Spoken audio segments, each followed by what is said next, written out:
Woo. Yo, what is up, guys? This is the Cloud9 podcast, season 3, episode 11. We actually have a pretty packed episode for you guys tonight. We were supposed to go live yesterday before I do my usual MSK show on Saturday. That way I could give you guys some Saturday League of Legends content so you guys can, get a chance to watch something before, MSI 2022. But there was it wasn't Saturday. It was supposed to be Friday. Sorry, Friday was supposed to be the day we were going to go live for you. And then a friend asked me to appear on their My Hero Academia anime tier list. And as you guys know, I really love My Hero Academia. I think it's really, really good. And then I was like, okay, we'll just appear on that. Me and Sean got some invite. Fucking fell asleep or something. So yeah, we're actually gonna go live for you guys literally like around that time period. But I thought to myself, you know what? There's no point in going live, barely making it by in the stream for like an hour, 30 minutes, then having to go on another stream and basically just be tired out. So I thought to myself, you know what? I'll just wait for K-Dot's stream, who's the guy we got invited to. And he just falls asleep. It's like, you might want to tell me, just at least tell me you're going to fall asleep. That way I'm not waiting because I could just easily start the show. To be fair, you do that all the time. So not me, because I'm absolutely 100% perfect. That's how that works. So yeah, so here's how the show's going to go. For anyone that understands how we do things here, we have quality content every single day. That's how that works. No, I'm kind of lies, but okay. So we're going to talk about the LPL because I actually got a chance to rewatch the RNG versus Top Esports LPL 2022 Spring Split Finals. I got a chance to rewatch that so I can better further understand how RNG might be in a little bit of trouble for MSI 2022. Maybe, give or take. The playoffs for LPL was a fucking shit show and a half. Holy fuck. Then, after that, we'll talk about the LEC. And we'll talk about, just how we felt about spring LEC as a whole. And we'll cover the off-season rumors. Mostly the off-season rumors are going to be really, really interesting. Vitality just made a new one, actually. So, yeah, okay. I don't get the... Whatever. Same here. Same here. I mean, he's not... I haven't seen Hard play in years, so I honestly couldn't say if it's good or bad. I mean, he isn't bad at all, but, I just don't think it's... I just think at best it's just the same. He's just the same skill level as Selfmade. I really don't get it. Selfmade's younger or as old. He has a higher peak. He did play poorly this split, but I don't know why they would just drop him after one fucking split. Yeah. And they made a post 5 months ago. Oh yeah, he's staying for good. He found his permanent home. Signs until I don't know why people keep falling for that. Dude, why do people keep falling for that? They're only saying that in the moment because they might be doing very well with him. People gotta understand, it was inspired on Rogue. Yeah, people gotta understand when orgs announce stuff like that between LEC and LCS, they're only announcing that in that moment when they feel good about what the year could look like with that player if everything pans out with them. So they're only signing it in the moment. They didn't factor in, well, what if we start losing with this guy? Is he going to feel a lot differently about us? Well, this guy is starting to act like a fucking douchebag during scrims and reviews. Oh, yeah, we don't really like this guy, actually. And this is the reason why no one has this guy on their team. This is the reason why no org wants him on their team. This is why he gets no offers. Yikes. Nope, I got to get hard. I mean, that's just one of many things, guys. Also, we'll talk about the LCS and how we feel about the LCS spring split. And we're going to talk about, the off-season moves on that. Yeah. I did my Cloud9 video. Just mention Carmine Corp winning. Oh, yeah. Yeah, Carmine Corp won the European Masters. So they won over the team with Ica. Holy fuck. Yo, Ica has literally been on that, French team for, 6 years total. Holy fuck, he's just going to be on that team for his whole fucking career. So, my thing here is, right now, if you guys are, prepping to watch MSI 2022, don't worry. You can now use today's episode to get your League of Legends fill in. So, yeah, that's how the episode is going to work. LPL 2022 Spring Split Finals first. Then we're going to talk about the LEC 2022 spring split, wrapping it up. Off-season moves with certain teams. Then the LCS 2022 spring split wrap up. Off-season moves. Then we'll talk about MSI 2022 for a little bit. I can go for like a little bit of time. I can at least give you guys like a pretty much an hour and 30 minutes. I do have to do my channel update video for my main YouTube channel tonight. So I can go for a little bit, actually. I can go for a little bit. Talking about people falling asleep and then you fell asleep yesterday before doing it. Me? Yeah. Oh, no, that wasn't that. I just accidentally set the wrong date. You motherfucker. He was on Haru was on Chaos Latin Gamers the last time, and then he signed to X7 Esports in EU.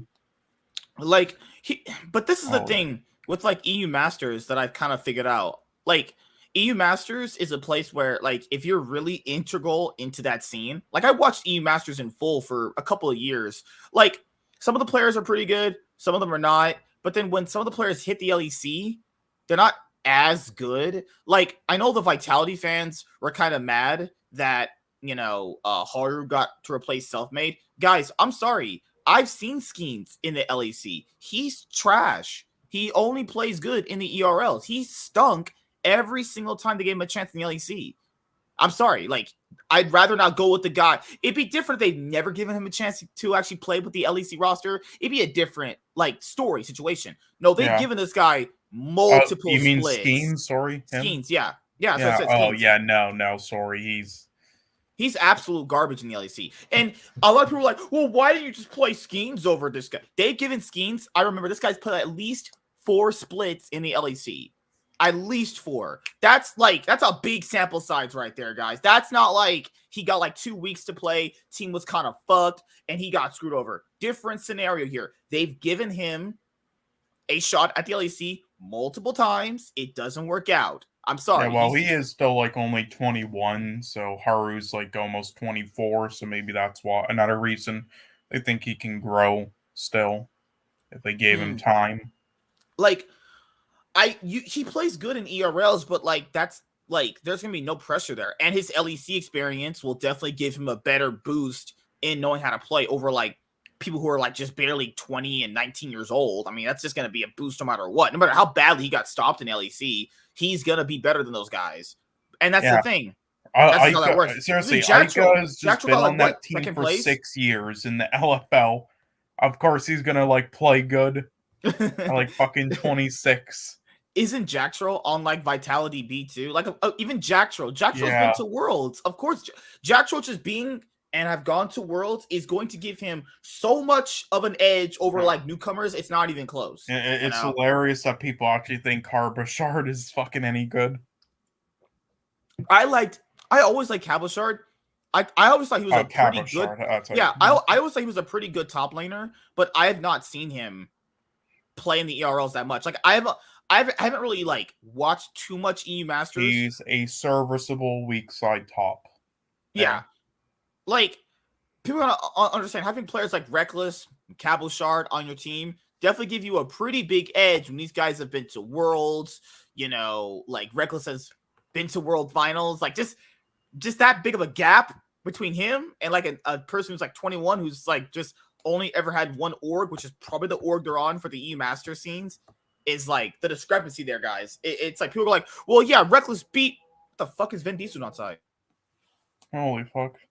So yeah, guys, you gotta have because people need to factor in like discrepancy amongst players in a lot of certain situations, which is Reckless being on your team is gonna give you a pretty big boost in an amateur scene with nothing but a bunch of amateur players. Who are like, oh my god, he won EU Masters. He should be able to. He's been to World Finals, despite how janky that fucking run was. Whatever, it still counts at the end of the day, right? Just factor that in. Like if he didn't make it to the finals and or win, that's concerning. People, it's like the H2K 2016 semifinals run, and how their group and how their quarterfinals games went. Yes, I expect the second seed out of Europe to beat a LMS team and a fucking Brazilian team. That's not like I don't know what people think in their brains half the time. They should be getting second seed. just automatically the discrepancy between how strong these teams are puts them at second place. EDG played like ramen noodle eating idiots that group stage really bad, but you know, and it somehow led H2K to beating EDG at certain points, and they got first in the group, you know. So yes, H2K can get first place in that group if they have not only an LMS team, a Brazilian team in there too, and EDG, who back in the day were just known as chokers at Worlds. They just always choke no matter what. That was just their thing. You know, so yes, they can get second, they can get first place. And then in the quarterfinals match, they face another wildcard team. They face 2 wildcard teams, one from the group stage and one in quarterfinals. Then when they faced an actual team that knew how to play the game, which was Samsung Galaxy, when they made top 4, they got 3-0'd. Because yes, you're facing an actual team who will punish you for all your mistakes. So when people say, oh yeah, Reckless won E-Masters, that's par for the course, guys. Like it's not like a truly like spectacular thing. Even he himself probably doesn't give a fuck about winning E-Masters. He just wants to be back in the LEC. Probably when he might get offers this split coming up, or he might have, because he can't get offers right now because that would be like poaching, but people still do that, so that's how it works. But he might get offers now that he's won that, you know. So I don't know. It's like people saying, "Oh, Jacktroll did very, very well." Yeah, if Jacktroll did so well in the E-Master scene, why did they just put him on Vitality? Oh wait, because he's playing up against players who are completely actually worse than him. that would be the thing, you know. Like, why don't we just put Skeens in over Selfmade? Because Skeens is garbage. Sorry, I seen this guy play enough times. I'm saying, have Immortals announced, or has it been rumored yet, like who their jungler is going to be? Your best friend, Destiny. Why are you so mean? Sean is like every day this man's getting into some fucking trouble. I go on Twitter, just scroll through my feed after I get off What are you talking about? No, I don't. First, I literally I get off fucking work, go on Twitter, just scroll through my feed, about to post some shit. Sean's I roast fucking idiots. That deserve it. Sean's Other than that, I'm not mean at all. What do you mean? Sean's just apparently roasting some idiot who was just like taking I roasted Snyder fan today, whatever. I'm gonna call them people don't realize say it Schneider on purpose because they don't fucking deserve my respect to even say it properly. But I roasted one today, and no, it wasn't even about that. Idiots. It wasn't even about that. This man, Mr. Cole, was out here going just shitting on people for something that I Will Dominate did, because this is a little side thing. I don't really care about this. This is this own guy's personal life. I'm glad he did what he did to make himself feel better. The TSM CLG Dignitas support player that you guys know, Biofrost, came out and he revealed he was gay. That's great. That's awesome. Actually, I'm glad he feels comfortable enough to do that. That's awesome. So then, like, apparently, I Will Dominate said something about it that he didn't like. I don't know what I Will Dominate said about it. All I saw was Doublelift and Lena say they were happy for him, and then people just started taking a lot of shit out of context. It's like, none of this is a big deal at all. It's just literally people trying to look for problems and something that isn't a problem at all.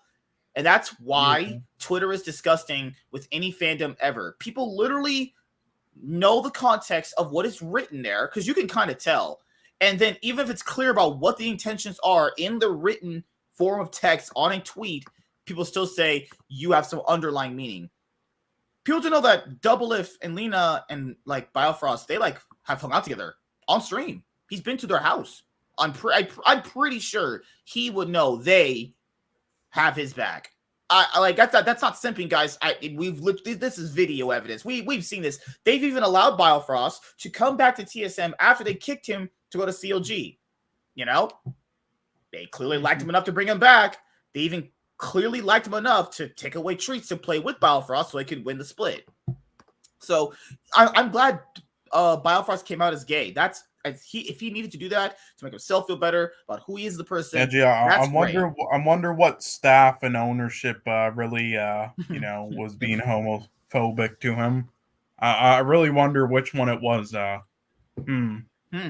talk about TSM at some point, because the big old article we were waiting came out. The big old article came out. Wait, what do you mean he won the split? What are you talking about, MSK? The summer 2020 split online. What do you mean? Sorry, that one was canceled from like COVID. I hate this man. Oh my goodness. But yeah, like, and everyone knows me. I'm critical of anybody. I'm critical of just basically anyone. But listen, I wasn't hating on like Lena for that comment because obviously I know I'm not a fucking idiot and people just try to talk shit for the hell of it when we know what the context is. But I did just point out, yeah, the wording was kind of off though. Just for just check it next time, because yeah, it was pretty off the wording. But yeah, I mean, the people taking it seriously though, yeah. But then people are like, well, why didn't you point out Double Lift's wording? It's like because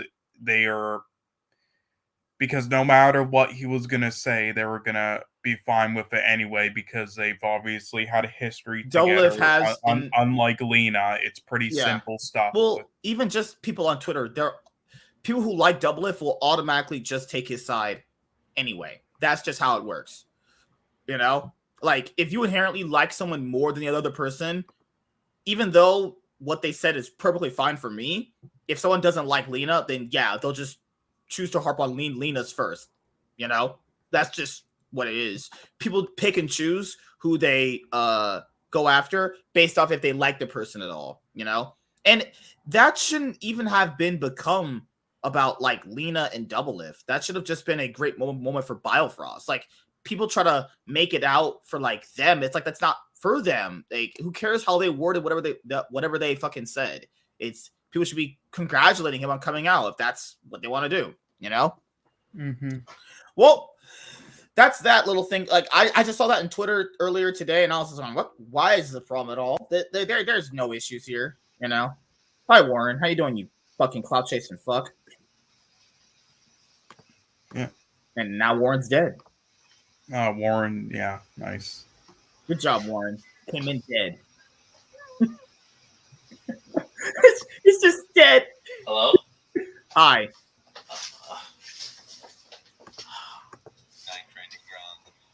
Giving resources to the kids out there. Warren, are you alive? Hello?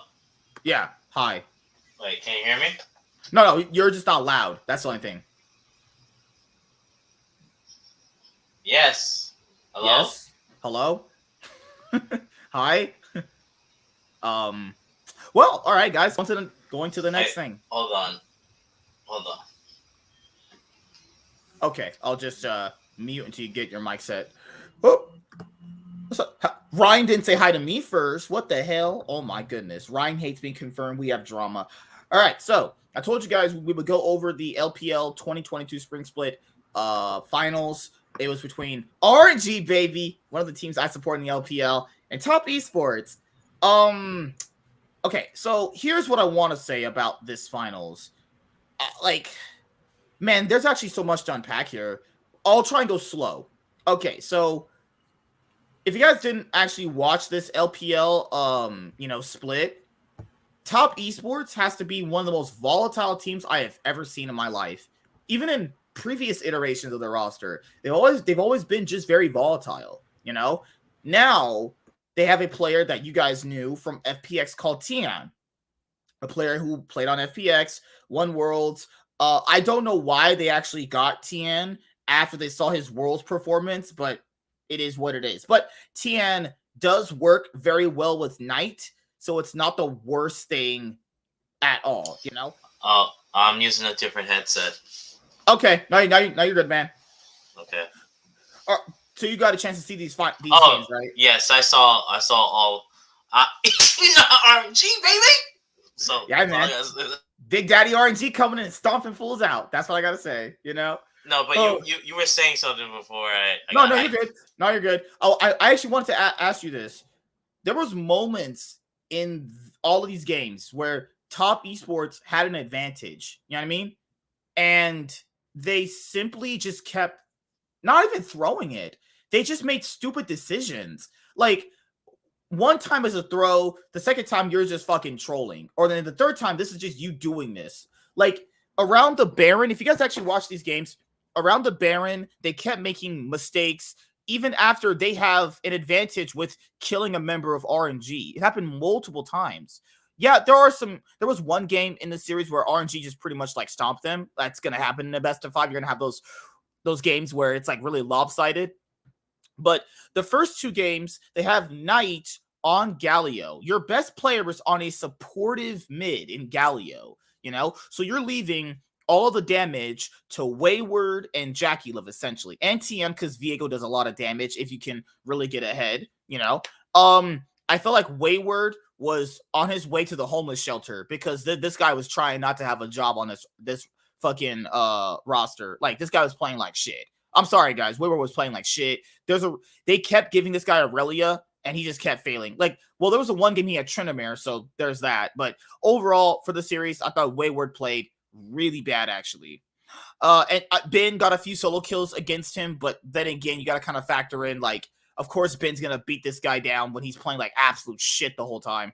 I think Tian played well, given the circumstance of what champion he was on. He did pair up with Knight very well for good early game aggression, but outside of that, I don't really think he did anything else. Like, he wasn't a difference maker in the series, and Tian's been very well known to, work very well with his mid laner. If his mid laner actually needs specific things, like they're going to go roam at a certain time, they're going to actually ward up a certain part of the map, they're going to go dive. Knight was put on Galio for the first 2 games, and then after that, he was put on champions like Rise, and I think his last champion in the last game was also Rise, if I'm not mistaken, but I know he played Rise a couple of games in this best of 5. He was actually way more effective on Rise than Galio. Now, he didn't play Galio bad. It just, like, your most OP player on the team, which is Knight, being put on Galio for the first 2 games. I mean, it's not as bad when you're looking at it in context from, like, how the games went. But then again, the difference when he's playing Rise versus when he's playing Galio. It's just... But then we need to have the same energy for when Faker plays Galio. But I pick and choose because I play favorites Warren. I just think, I think Sean, you can agree with this one, right? Considering TS was basically, they got rid of 3 players. Like, no, they got rid of support, top, and jungle, and Wayward's a rookie. I think they overperformed this year. They were looking like the bot. They were looking to be. They fluked out. That's what happened. I'll say this: Mark is bad, dude. I remember who that he was. I forgot. I was trying to watch the series and going, "Who's Mark?" I was like, "Oh, he was on LGD before." Can you please somebody tell me why people keep? I want to know a single time in like recent splits where set support has actually got a team of victory and did not int their ass off. Well, that's the thing, dude. Ming has used it too. I don't think it's and loses or dies like 8 times. I mean, people have like Carrier, right? Or is it? Yeah, Carrier. Yeah. He has his Gragas and Zillion, so it's a comfort pick. I can't blame the guy for that. And to say that they were a fluke, they were actually doing bad. They were legitimately doing bad. They brought in. They were doing bad, and then they went on a huge win streak. And then remember, they got sent down to the lower bracket, so it's not like a team didn't have a chance to get rid of them. So it's hard for me. They faced look better than them. They just fucked up. Yeah, but you can't legitimately, Sean. I have to disagree because you can't say that they're like a fluke when it's like they went to the lower. They got sent to the lower bracket, so therefore, logically, they should be beaten, right? Like because they're not. No, it's because they're macro and experience. So when another team fucks up, they take advantage of it, which happens a lot in LPL since they always take risks. That's all there is to it. But to be fair, they, like I said, that's why I'm saying that I didn't say they were a great team. I said that they overperformed. No one had top esports being in the final. I think most people would have like LNG or Weibo Gaming at the end of the day. Or BLG. No, BLG, like that's what I'm saying. Like they RNG, you could go like RNG usually does very well in RNG. They always do. Yeah.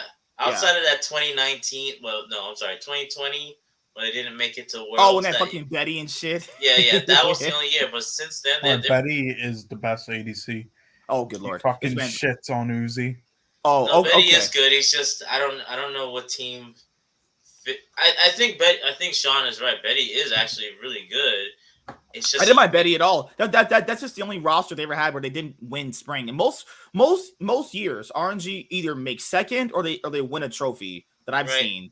So I mean, I would like to see what top esports how they go into like Wayward Summer? seems Yeah. Wayward seems like he's has a lot of potential. He likes to play carries. He plays all sorts of stuff. Tian looked like he's he got a nice mental reset after what happened because I believe he was playing on a bad wrist and just had a bad mentally he just was out of it. Yeah, and then Worlds 2021 didn't help that either when they fucking went like 1-5. Holy shit. Yeah, so you know, I don't know. I thought this what I think about of the series because the series, man, like I know a lot of people always like to say the LPL representative is probably gonna face like T1 in the final, which is now RNG this year. Dude, watching this series, there's a lot of chopped through a lot of times, dude. They threw a lot. Like it wasn't even the fact that RNG had rookie players because Ben is not a rookie. Ben's been to World Finals.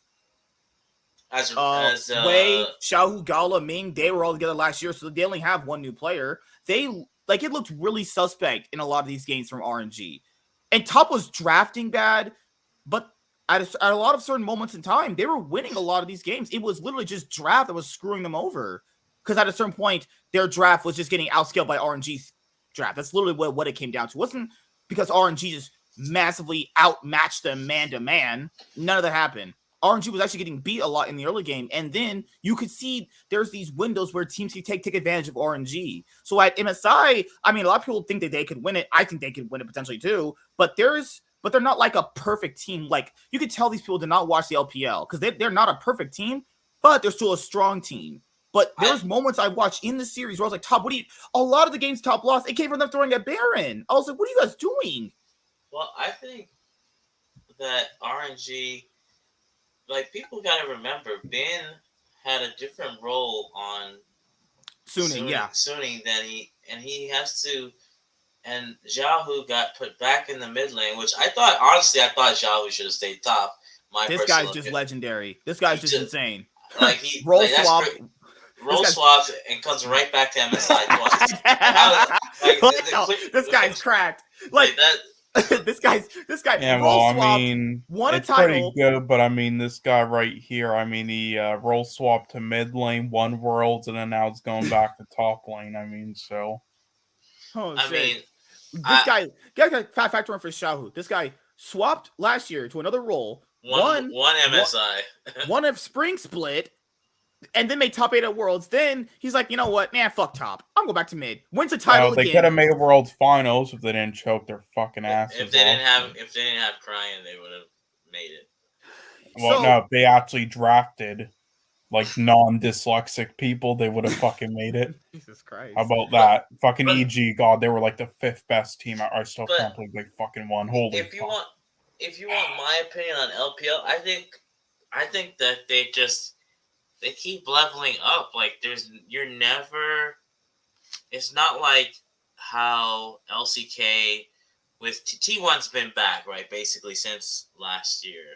But it's and T1 outside of the fluky years, we would say T1's been a dominant. It's either T1 and Gen.G most likely coming out of those regions for international events, right? And then whatever the third team's is like, okay, who cares? Yeah, recently it's just been like Dam1, Gen.G, and T1. Yeah, and with Nuguri back, I would assume it's going to be those. Yeah, with Nuguri back, dude. Yeah, because the thing with the LCK is that if Dam1 actually had a top laner that wasn't who the fuck they had, they might have actually made the finals. Yeah, and even Gen.G. They took a team. They actually took a game off of T1. I remember, They were the only, even Gen.G, dude. Gen.G's biggest problem in that series wasn't really Ruler or Chovy or anyone else. Or Peanut's not that good, but it was also their top lane. The top lane pool was just too massive. Like, even from a guy that he's like, who's T1's top lane? I forgot his name is Zeus, right? Yeah, Zeus is really good. He's Sorry, really good. man. Yeah. So like the thing here, dude, is like Zeus is really good, but he's playing up against like Zeus is a boot. He fought an ant, so there's no discrepancy there. And that's the thing with also the LPL was when I watched this back to back, because I watched this once and I was like, okay, RNG won it pretty convincingly. When I watched it back, I was like, no, they made a lot of mistakes here. Top was really fucking up. Like you can tell it was the pressure getting to like a lot of these guys. Mark especially played bad. He literally, there was a game, you know how like this mountain formation comes like right here? He Nautilus hooked 2 inches into that and still died. I was like, holy shit. But what am I looking at? I think that this was out of all the regions, though. I was having a talk with someone else. This is the only region that had like actually game 5s, like compared to say NA. I think NA had 1, and EU had 1, and to me, like, I know you guys are going to get into LCS and LEC, how theirs went. It's just, well, is that really good that a team that both regions have 2 teams that go through the lower bracket 3-0 and don't get challenged going into an international event? Is that really a good sign? It depends on the context of how you're looking at it. That see, like, so for the LPL was weird. Like, V5 knocked them out. Top Esports came back, got to the finals. RNG was in the winners bracket the whole time, right? If I'm mistaken, right? They won through the winners bracket, right? Yeah, they did. Yeah. So I think when it comes to like the lower bracket, it just depends on who that team is. Because if that team's actually playing good in the winners bracket, then I could go logically, yeah, they could do something in the losers bracket to pretty much make a run for it. But then again, in the LPL, it's just a lot different because a lot of the game's not even volatile. There's plays where you can tell it's not even just skill checking. Some of the players on the LPL teams think that they're more stronger than they are at certain moments in the game, or they don't ward at a certain moment where they could get an advantage, or they just, instead of actually getting an advantage on the map, they just choose to take the big advantage, which you could just reset the map, push out waves, ward up, and then take Baron when you're the one that's strongest on the map. You know, it's just really weird how the different regions play. So I wanted to ask you this: did you like how they just put Mark on Nautilus after that game? I mean, Nautilus is Nautilus has been reliable. Well, the thing is, the support is a broken role. I'm just gonna say that straight up. Support's the most broken role. If you have Yumi and Leona, well, especially Yumi, that's a really disgusting champion. That's actually cancer. Like literally a walking Zonias that can hop from person to person and whatever. And then Karma, but anyway, that's neither here nor there, right? So the support pool is really important, and Nautilus is reliable when you need, like, for engagements, because honestly, you don't see Alistar much. You don't see Rel. You don't see those, and Alistar is good, but it's like you need to be getting those headbutt polarized really good, or those magnetized. So they just pick Rakan. That's the thing. Yeah. Rakan basically just like phased out because Rakan is strong, dude. No. Like ever since they made Rakan phased out Alistar because he's just a lot more reliable with what he does. You played Yu-Gi-Oh before. You know the term power creep. Yeah, there's definitely power creep. Well, so you know that's what I thought. They literally power crept Alistar with another Alistar. Rakan is essentially what Alistar is, to be just faster at how he does it. It's more reliable. So why would you ever pick Alistar then? At that point? I mean, I think the problem, which they're gonna address, you guys saw the patch that they're doing. That's when they're changing Rel, right? They're changing Rel and they're decreasing the damage. Okay. Me and my friends that talked about this too. We're like, there's just too much damage in the game. There is, yeah. There's just way too much damage. But enchanted supports are not bad, but the problem is there's only really 2, right? There's Karma, Lulu, and then 3 Yumi, right? Because what they effectively do with moves like Lulu can be swapped, so can Karma. Karma's really OP. So I think Mark, and the thing is, LPL doesn't play a lot of enchanters. You know, dude, I'm being honest here. Having watched the LPL for as long as I have, these last 2 years, they've pretty much delegated their support players, any support player you could think of. They've been just delegated to if it's not a meta where the champions are a bit different, it's always just going to be Leona, Nautilus, and maybe Thresh. And Maybe they love Thresh and set support. Yeah, Rakan, Set, Nautilus, Leona. That's every team just throws the support on that. Even I've if it's seen not Kench. even good in the comp. I've seen Kench. Kench has been making a small, and I think Tom Kench is actually really good as a support. Not, I don't know. Oh, this was also funny. Watching this live, they're like, Wayward, what did you do? We came into a party with no friends. I was like, what the fuck? I don't any degenerate that plays Tom. If you're out there, chat, if you played Tom Kench top, you're a degenerate and you should have never been born by your parents.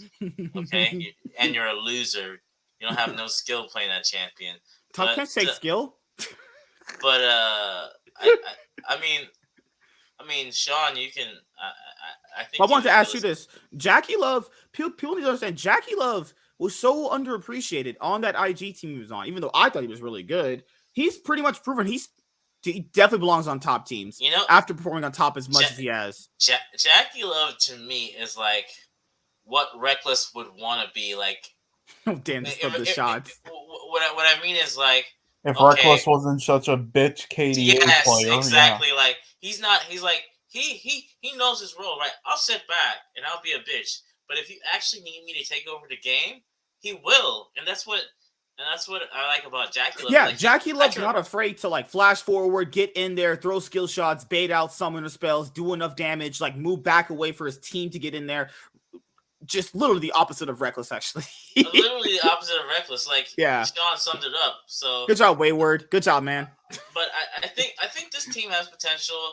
I don't know what you guys. I don't know. Like I wanted LNG to make it back because I like their after that series they played.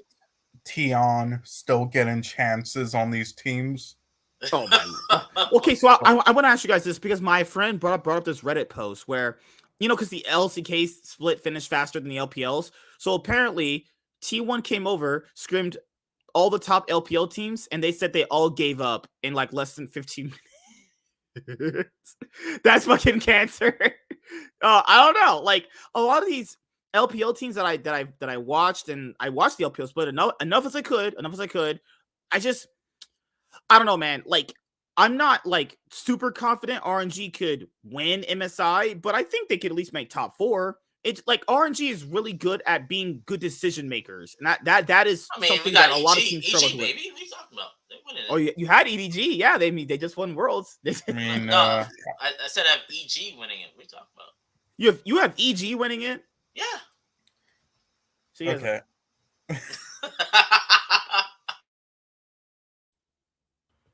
I agree. I think Jojo Pion's gonna shit on Faker. He's gonna shit on Faker. What are you talking about? Warren's rooting for RNG. He's fucking with us. Well, no, I think Wildcats has a good chance of winning this year. Well, I don't know. Here's Wild trash. What the fuck? I gotta say that. Fuck.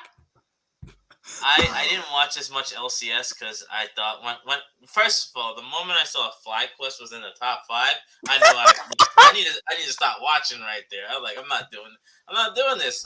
There's no way. When FlyQuest is in the no, that's just like me deciding to put coke up my butt and saying, let me try to sniff it through. You got any pictures of that? Like, what the fuck?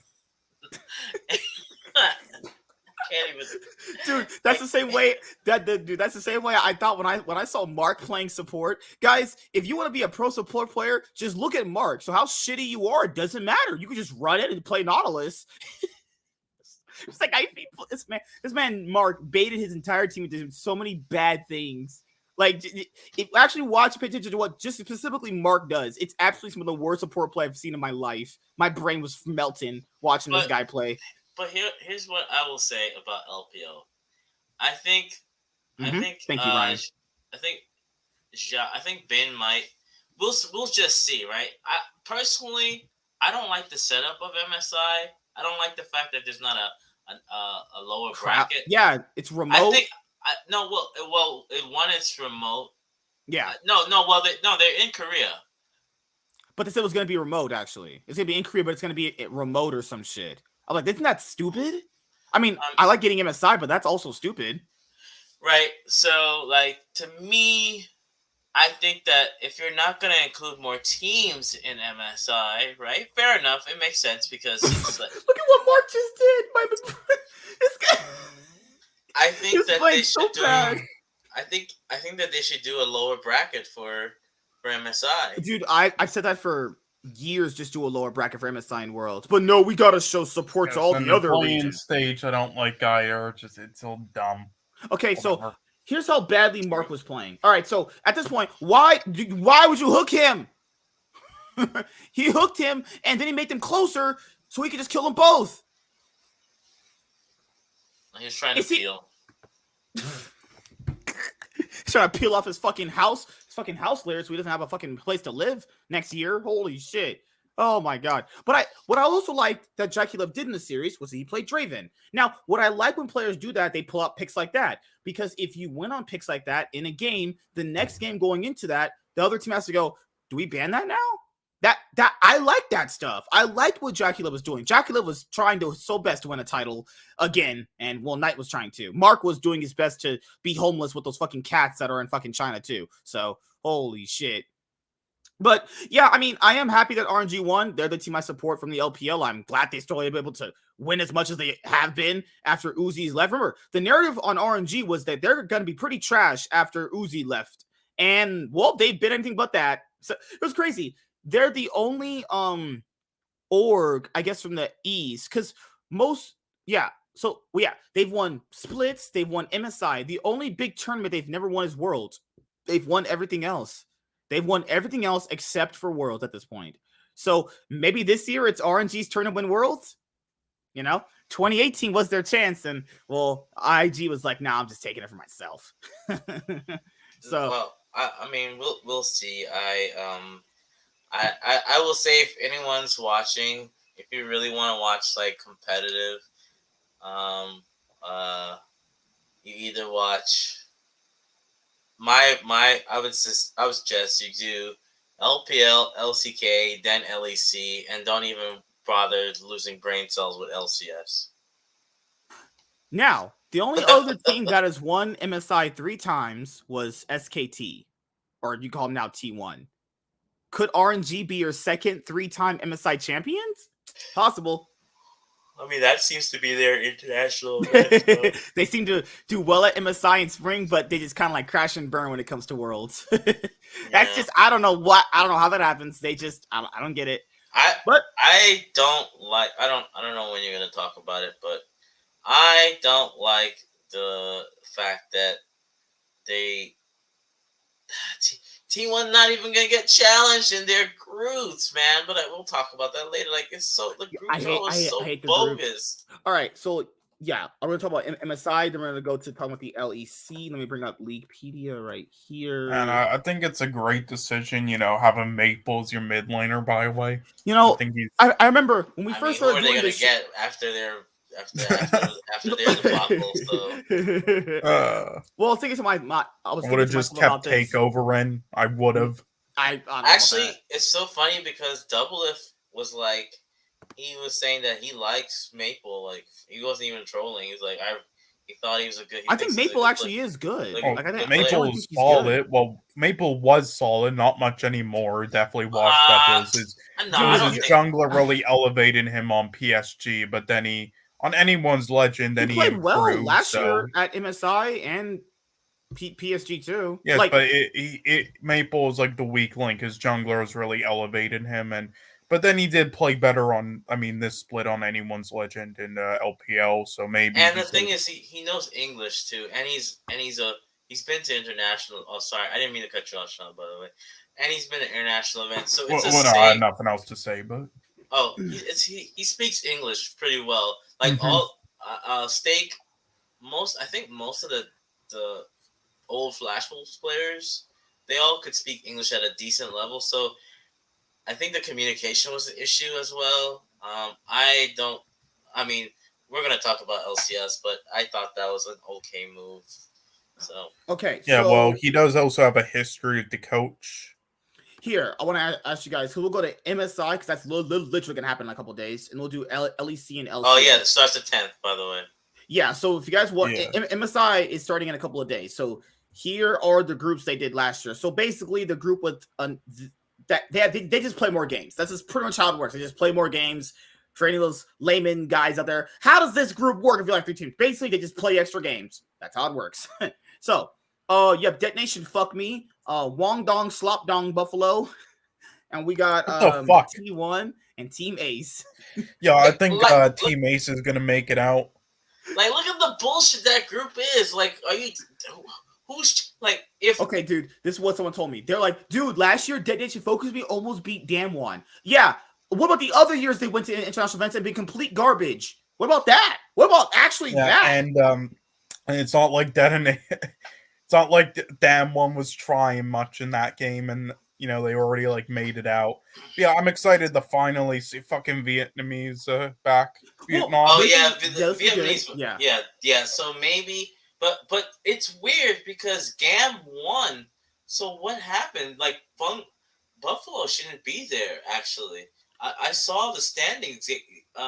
Wait, did you see the finals? Yeah, if you go to the page where it says VNM for Vietnam on Wikipedia, Gam won, not Buffalo.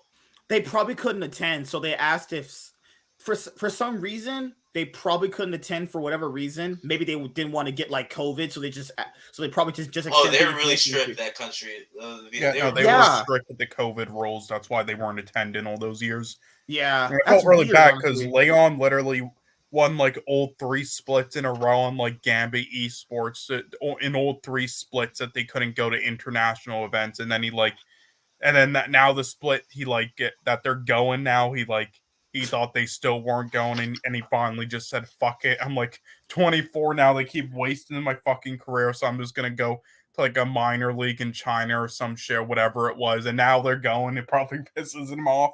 I feel really bad for him. But so this is Latin America, almost Korea. As bad as the time when fucking FlyQuest kept him in academy the whole fucking time. It was 100 Thieves. Oh, 100, whatever, those fucking idiots. And anyway, but yeah, I think Team A's is going to make it out. They're definitely the best in this group. I'm going to be honest with you guys here. I haven't seen any of these regions games outside of LCKs, and I know Sean is trolling. So I wanted Astral Esports to make it because I wanted to see B-Voy and Mia. Let's just be completely honest here. Team 1 is most likely going to go if perfect. Team 1 doesn't make it out, it would be the biggest upset in history. Like, literally the biggest upset if Team 1. But anyway, it'll be T1 and I think Buffalo.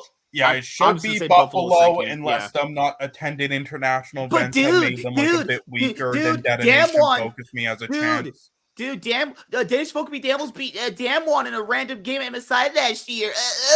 It's like, okay. Yeah, it's like and fucking Hong Kong Attitude almost beat Cloud9 after they were eliminated when they were playing fucking Yasuo and shit and Blabber was trolling. Like, here's what I'll say. Like, Detonation Focus Me, I've seen them for years at this point. Like, they bring different rosters. Here's how Detonation Focus Me usually goes for anyone that's watching. They do very well in Japan with even worse teams than most major regions, probably even worse than most minor regions. Detonation Focus Me, it's a big guy in a small pond. They can do whatever they want there in Japan. That's the region. They can do whatever they want. They're essentially the TSM of that region. They can do whatever they want. It won't matter to them. They go to international events, they get stomped. Any roster, name it, any roster. I don't give a shit. They almost beat Cloud9 in a random BO1 when they went 0-6 in their group stage afterwards. And I don't give a shit. They almost beat Damwon. Who cares? Almost beating someone doesn't matter. Who gives a fuck if they almost beat someone? Did they actually beat them? Why do people get remembered very well for shit they never did? Like people get remembered in League for shit they've lost, which is ridiculous. Hey man, listen, I'm just saying, EDG almost beat T1 that one time, you know. I hate this man. Group B. So shockwave. All right, so T1, perfect. I'm gonna just throw darts at the wall. I'm saying Buffalo gets out with them. Yeah, but, you know, they might be, like, a little rusty after not the international events, and, you know, Detonation Focus Me has been on that high, so it's going to be competitive there, but, yeah, I do think Buffalo will make it out still. But, yeah, Group B, that's definitely the most interesting one. I'm really excited. Like, Red Candace, it seems like Brazil is finally sending a team where most of their players are actually like great instead of just like two of the roles being great and then one 50-50 and then two of them bad. Because they're out, they haven't been as bad as the results said over the years. They've just been sending like they never had like a Team Liquid type team to send ever. They keep getting unlucky with that. So and the good team's been choking. Ren Candace, it's sort of the same thing as well, but it's more of an improvement this time compared to all their other teams, and they definitely have some young players there. So yeah, I'm excited to see what they can do. Like they could shock and make it out because PSG Talon, as much as they've been great over the years, them and like Flash Wolves and stuff, they've kind of kept the same players around, and they have been like they've been dropping in quality kind of a lot, especially like Hanabi and stuff. They've both them and Destination Focus Me. They barely made it to MSI. They barely won the split. So they definitely have a chance of not making it out. So and also that's why probably Wildcats are probably the favorites to like get the second spot in Group B. But it's anyone's game really in Group B for that second spot. And who knows if Royal never give up, they could choke. But so I definitely think Group B is the most exciting. I remember most, these like, guys even playing field. I remember these guys last year at MSI. They were being Mad Lions. Yeah, like the Turkey. The Turkey. Oh my goodness! I think Turkey. No, the Turkish league is the best minor league region. That's they're great, but it's just last year MSI with them, like it was one of their like it was literally they just lost a bunch of players. It was like any team they would have sent like those 2 years. It's just they were in the weakest state compared to before. Like the other years, they've looked great with like Fenerbahce or whatever they're called and Supermassive. But last year it was really weak, struggling year for them. That's why I did predict Brazil and them like making it over them. But last year, but this year they have improved with their players. Last year, PCS was definitely like overlooked. Yeah, they play better than fucking Mad Lions. No joke. In both worlds in MSI, they play better than Mad Lions. Literally, they have what do you call it? They have what's the word for this when they get worse again? My brain's like frozen right now. I'd always like that. I'm used to that. Yeah. What's the word again when like players get worse? They regress. Yeah, sorry, regress. My bad. Yeah, I'm fucking retarded today. But yeah, they've regressed, honestly. Both them and Detonation Focusingly barely made it out. And I'm happy that they did and they won the splits because, I do cheer for them. But although I wish Flash Wolves was back in PCS or just any region, but then I would cheer for them. But yeah, so I like that they won, but they barely did, both of them, and they honestly shouldn't have. They regressed a lot, especially like Hanabi and stuff, and they've kind of kept the same players around. So I honestly think a lot of teams just on name value and everything in their region are going to have them as like the second, team making it out and with their success last year. But I honestly think Wildcats and Canids have a good chance of beating them. What do you think, Warren? I think it's going to be the fight for I think the fight for second place is going to be between Talon and Wildcats. I don't think Red Canids. Brazil's team always is trash. I mean, listen. Brazil's every year I watch them come, it's bad. Latin American players only try to perform really well so that they can get a green card. That's it. Well, not wrong. Brazil. the problem with Brazil is they don't like take stuff seriously. Honestly, they just like play for just fame and literally they don't take any of this stuff as seriously. That's problem. But no, like Brazil, I've been watching their region for a while, and they're honestly like this might be sound like a bad thing saying they're like a tier, like a weaker version of NA, but but they have like similar play styles, and they have great players and have had like shown a lot of potential over the years and like internationally with like matchups and games almost winning. But the problem again is the teams they send it seems like every year they've never send like their version of like Team Liquid. It's always a roster that like flukes out in playoffs that has like two great players like Tim Owens and Ranger and stuff, but then two like washed up players like fucking 30-year-old BRTT and Lucy, and then one 50-50 player like Robo. But this year though, Red Canids they weren't the favorites to like win the split, but they've honestly don't look pretty bad. They actually look pretty good, and they're kind of like a young squad with potential. So I do think this has they have some potential to upset. Take a few games. Actually. This is my thing when it comes to Brazil's representatives. Every year I've watched them, their teams are bad.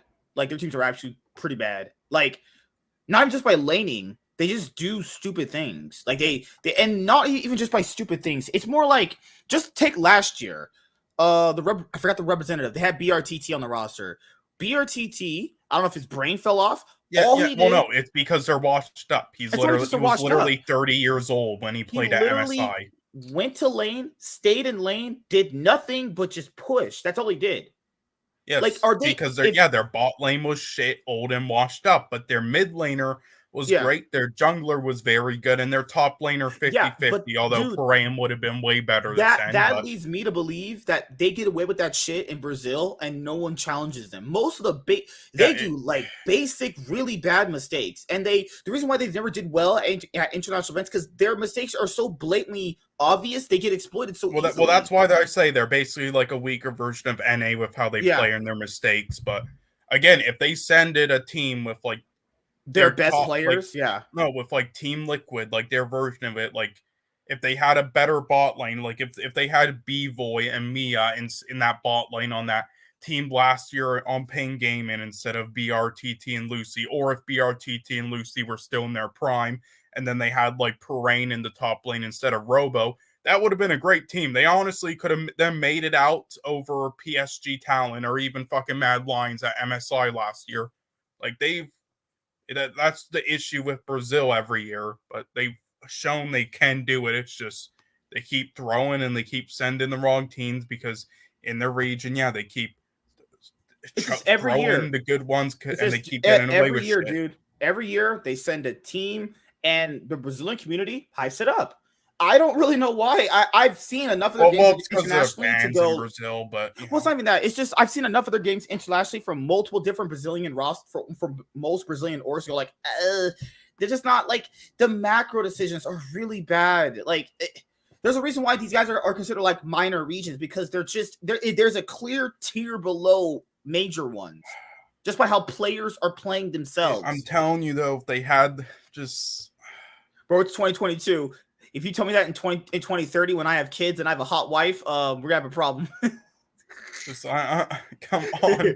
But I'm telling you, I'm not like trying to defend or hype up Brazil. Like, no, they belong where they're at. I mean, they're better than, of course, Latin America. Latin America has regressed sadly, but which is sad because I watch them a lot as well because I watched a lot of what was it Infinity Esports because they're the Costa Rican team, but but I'm just saying, like they've shown more like promise than people like give them credit for each year. They always just meme Bronzeville, but they've shown promise. And other minor regions like Turkey and everything, they give them their due respect, all the fans, but they never with Brazil. But they show it like them. It's just they keep sending the wrong teams. That's it.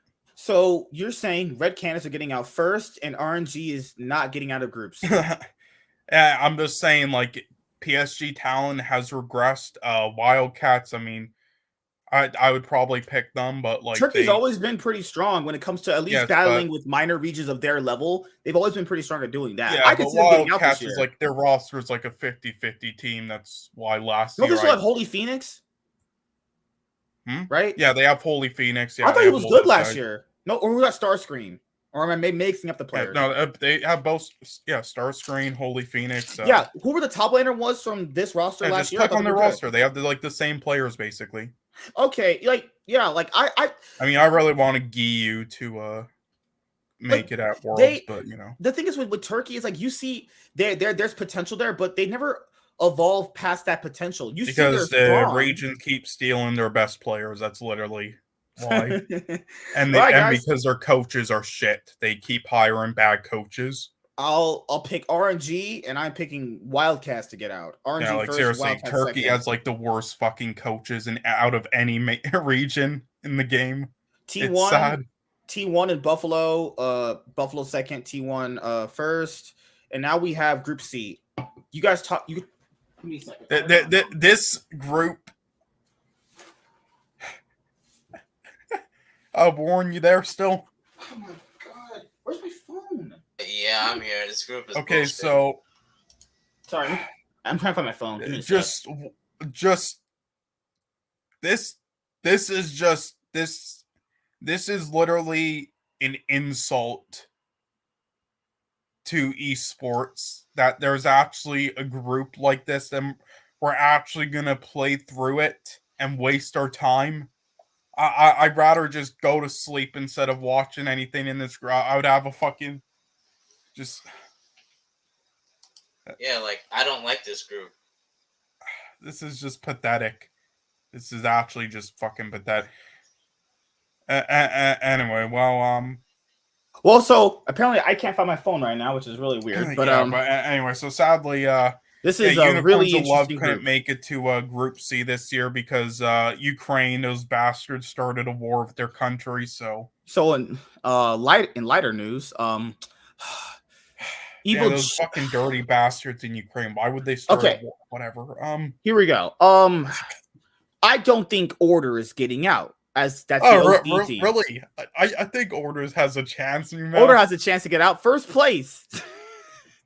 No, again, there's only two interesting things that are worth watching this group for. A, just seeing the NA versus EU matchup and seeing like how the young players on Evil Geniuses do, and then just B, there's just one interesting player on Order that's worth like checking out. Again, if you click on their roster, I talked about it on like the last stream. And their support player, that they have. Well, you have to actually like click on it, MSK. But yeah, their support player there. Again, he's like the corporal. Yeah, look, he's born in Japan, and he's his region, and he's played in both the Oceanic League and the Japanese League. Okay, I don't know why you're going down, but. I don't know what you're doing. I'm just kidding. Okay. Yeah, but so so that's interesting. Yeah, he's like the first like Western player. I mean, he was born in Japan, but Western player who played in the Japanese league who wasn't not Asian, not like Korean. I saw BioPanther. I've seen BioPanther in Australia when I used to watch. Anyway, and then it's Corporal's first international event. So I just find that interesting. So it's interesting to. Well, so I'll watch it just to check him out. I've only just seen BioPanther on other Oceanic orgs, and he's been slightly all right. Yeah. That's it. Anyway, I mean, I've always like watched just any team. So the real matchups right here is EG versus G2. I'm rooting for G2 and RNG at this tournament, so I'm just hoping G2 just beats the shit out of these guys. The question is, can Maple fix TS? Okay. The only way to fix TSM is just to get a flamethrower and just burn the fucking place down, all right? That's how to fix TSM. Okay, so this is really odd because given that they have to play more games, like what's like 4 extra games, yes, guys, wasting our time. Factor this in, people. It doesn't really matter if G2 loses to EG in groups right now. I know there's going to be like G2 fans that care about that. Oh, our pride will not let us get like beaten by EG. Like if EG beats G2, it's like the worst thing ever. Guys, it doesn't fucking matter. All that matters is limit test.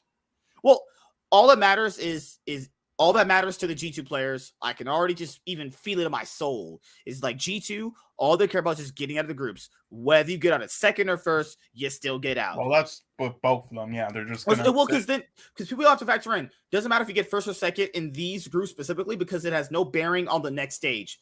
It doesn't matter, honestly. All you have to do is just get out. Now, or are you going to look bad getting out of second place in some of these groups? Well, these two, no, because you have T1 and RNG there. This one, potentially, because if Order can play upset, against EG or G2, is that possible to do? I don't really know, honestly. I haven't really got a chance to see them play, so I can't really say. I'm pretty sure it's going to be G2 and EG getting out. I don't think Order's getting out. Just, there's a reason why I don't really prep for these minor region games, because, like, you kind of know the result. There's maybe one or two upsets that really matter, but outside of just those small games, it doesn't really matter in the grand scheme of things. Now, I don't think EG will have a good chance against G2, specifically when it comes to Caps versus Jojo Pion, depending on which Caps we get, depending on which Jojo Pion we get. We have Inspired versus Yankos. Pretty interesting matchup right there. You have Impact versus Broken Blade. They faced each other before, actually. So that's another really interesting matchup. You have just nice little interesting matchups across the board. And I think we have the schedule for the MSI games, and we might as well start predicting some of them, because we're going to be here for they start on Tuesday, actually. So, all right. I'll go first. T1, Detonation Focus Me. G2, RNG, PSG Talon. All right, Sean, your turn. Oh, Sean, okay. Yeah, T1. Detonation Focus Me. There's a chance of an upset there, but anyway, Order, no, G2, yeah, anyway, G2,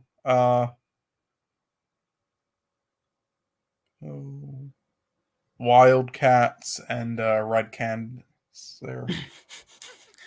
This man slipped in his Wildcats prediction. Well, I thought you were going to talk about the Brazil prediction. Warren, what are your predictions for groups day 1 for MSI 2022? T1. I'm going to say AZE. Yeah, they have a chance. The green card potential is great, man. I think I'm going to go with G2 the first game, but EG the second game, because they're going back to back.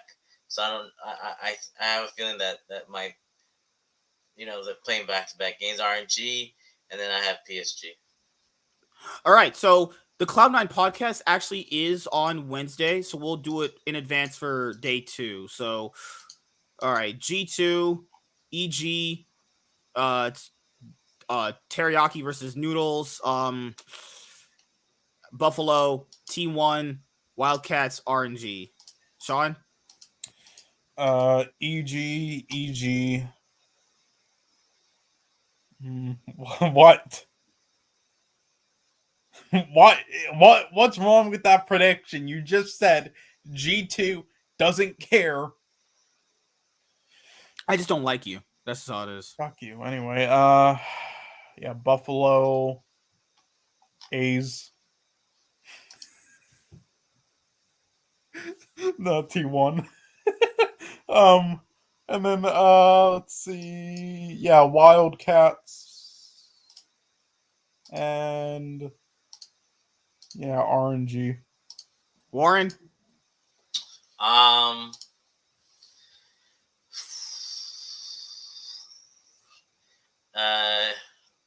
gonna go with EG. Yeah, I'm gonna go with EG. EG. Buffalo, T1, Turkey, and RNG. I think Danny is better than Flackett. I'm sorry. Well, he is, but Flacito. And no? I think Inspired can match with it's gonna come down the mid lane. Depends on which caps we get, yeah. And if JoJo can just break even, they already have a chance. Just as much as I do with women have a chance? Okay, you're an idiot. So, yeah, G2's getting out undefeated. No, they'll probably lose to EG a couple of times and maybe Order. They just don't have to.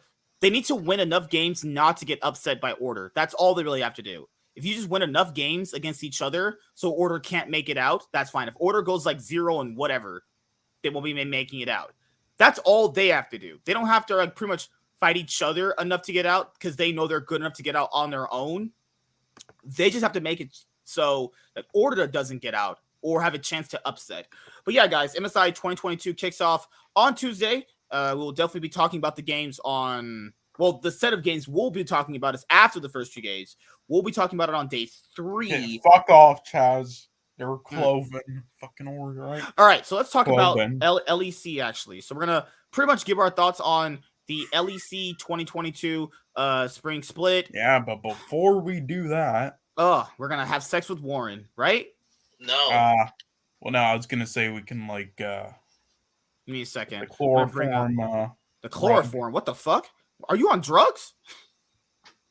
What? No, I'm just... Are you on drugs? This is how the group's going to go, all right? What the fuck is wrong with you? This is how the group's going to go. Oh, my goodness. Do you guys hear any background noise? Well, that's how the group's going to go. What's wrong with it? No. Oh, because the other mic, I know you guys were like, oh, I'm hearing something. No. Fine. Perfect. That's just in your head. It's just in your The demons. Who is the best odds of winning it all? G2 is going to win it all. What are you talking about? 2 MSIs, G2's taking home. Calling it right now. G2's winning both MSIs. But then again, that's just wishful thinking, honestly. Okay, so let's go over this. Sorry if you guys hear random wind. Give me a second. You guys talk for a second. Oh, my goodness. God, fucking sorry. We have a sandstorm outside, and wind is kind of like pouring in sometimes. I've having to keep that fucking sheet under my door so you don't hear that woo sound and shit. Give me a second.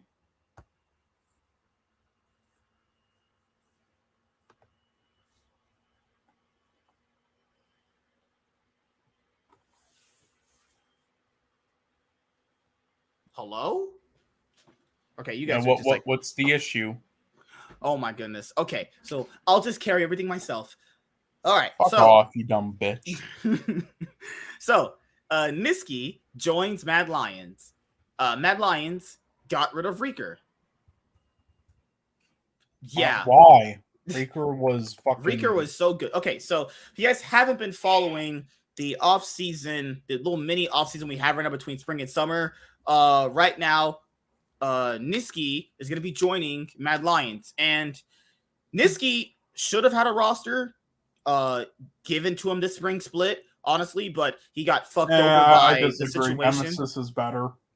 He just got fucked over by the situation between Cloud9 and Fnatic and them having a back and forth, only for them to decide that, you know, they weren't going to go with Niski. They're going to go with the LS project, which like literally didn't work out. So Niski gets a team again.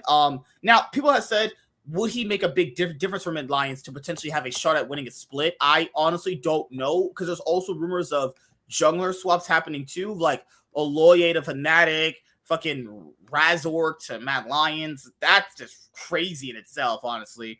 But I mean, the scene has had crazier roster swaps, actually, so it just depends on, like, what is Niski supposed to do with these group of players? Because the only actual new player is just Unforgiven. And I thought Unforgiven was actually good. I actually genuinely thought he was a pretty good player that they brought up. Kaiser and Aloye and Armut, they're still solid overall, but given how their mid and jungle just didn't work out very well, because, like, we know if a roster doesn't really have a good jungle support to mid combination of those 3 roles, it just doesn't work out very well. And Reeker was just trash. I'm sorry, Reeker just stunk. He was just absolutely garbage. So given that, like, yes, Niski is an upgrade, but what level of play is Niski going to offer them enough for them to be competitive? Remember, they're not trying to be middle of the pack. They want to be like top 4. They want to be getting to like fucking finals and shit. Like, if they made finals with Niski, that's pretty good, honestly. But I don't think they'll be making finals just right now, given what the roster looks like on paper. So what do you think? What do you guys think, actually? Do you guys think Niski going to Mad Lions changes anything, actually? Nice analysis, Warren. Good job. Let's see. Let me try to break it down. So you got Armut. We don't know about the jungle situation. Niski, Unforgiven, and I think they can make top 4. Well, they would have made the playoffs if it wasn't for Reeker. What happened was somebody hacked his account, and then that's why he was playing bad. But he's actually an amazing mid laner. He shits Yeah. on Faker. Yeah, he's got more Yeah, potential. but anyway, if not for no, sir. It literally Mad Lions is still definitely a B tier team, and fucking XL can go fuck themselves. Literally, the only reason they missed playoffs over XL is because Reeker. That's it. With Niski now, if they keep El Yoila and just all of them, then yeah, they're making playoffs definitely. And I would say yeah, possibly top 4. I agree with Warren. Warren, what do you think? Oh yeah, no, I think top 4. I think if it's Razor, then I think Razor complements Niski better if he goes over there and they swap than Elioya was with Reeker, because Niski plays more supportive but pretty good. So I feel like that could potentially work out for them, and maybe they could change up their play style since Unforgiven showed some really good highlights earlier in the split. Yeah, I think they're a borderline 4th place team, definitely middle of the pack, definitely making playoffs. I can see though. Yeah, that's the thing with Mad Lions is toward the very end of that Super Week, they won all their games.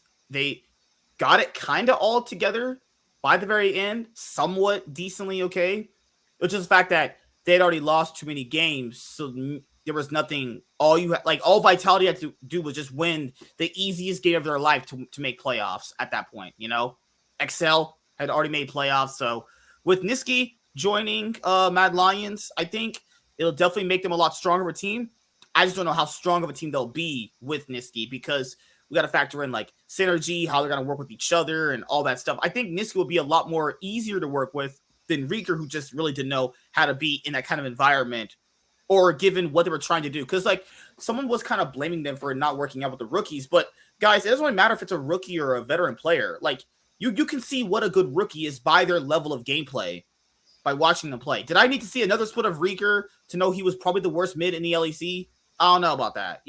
I saw all of his games and I saw him run it down every single game. Literally turbo feed half the games he was playing. Actually turbo feed most of them. So I don't know if you need another 3 months of that to show you what you already have seen.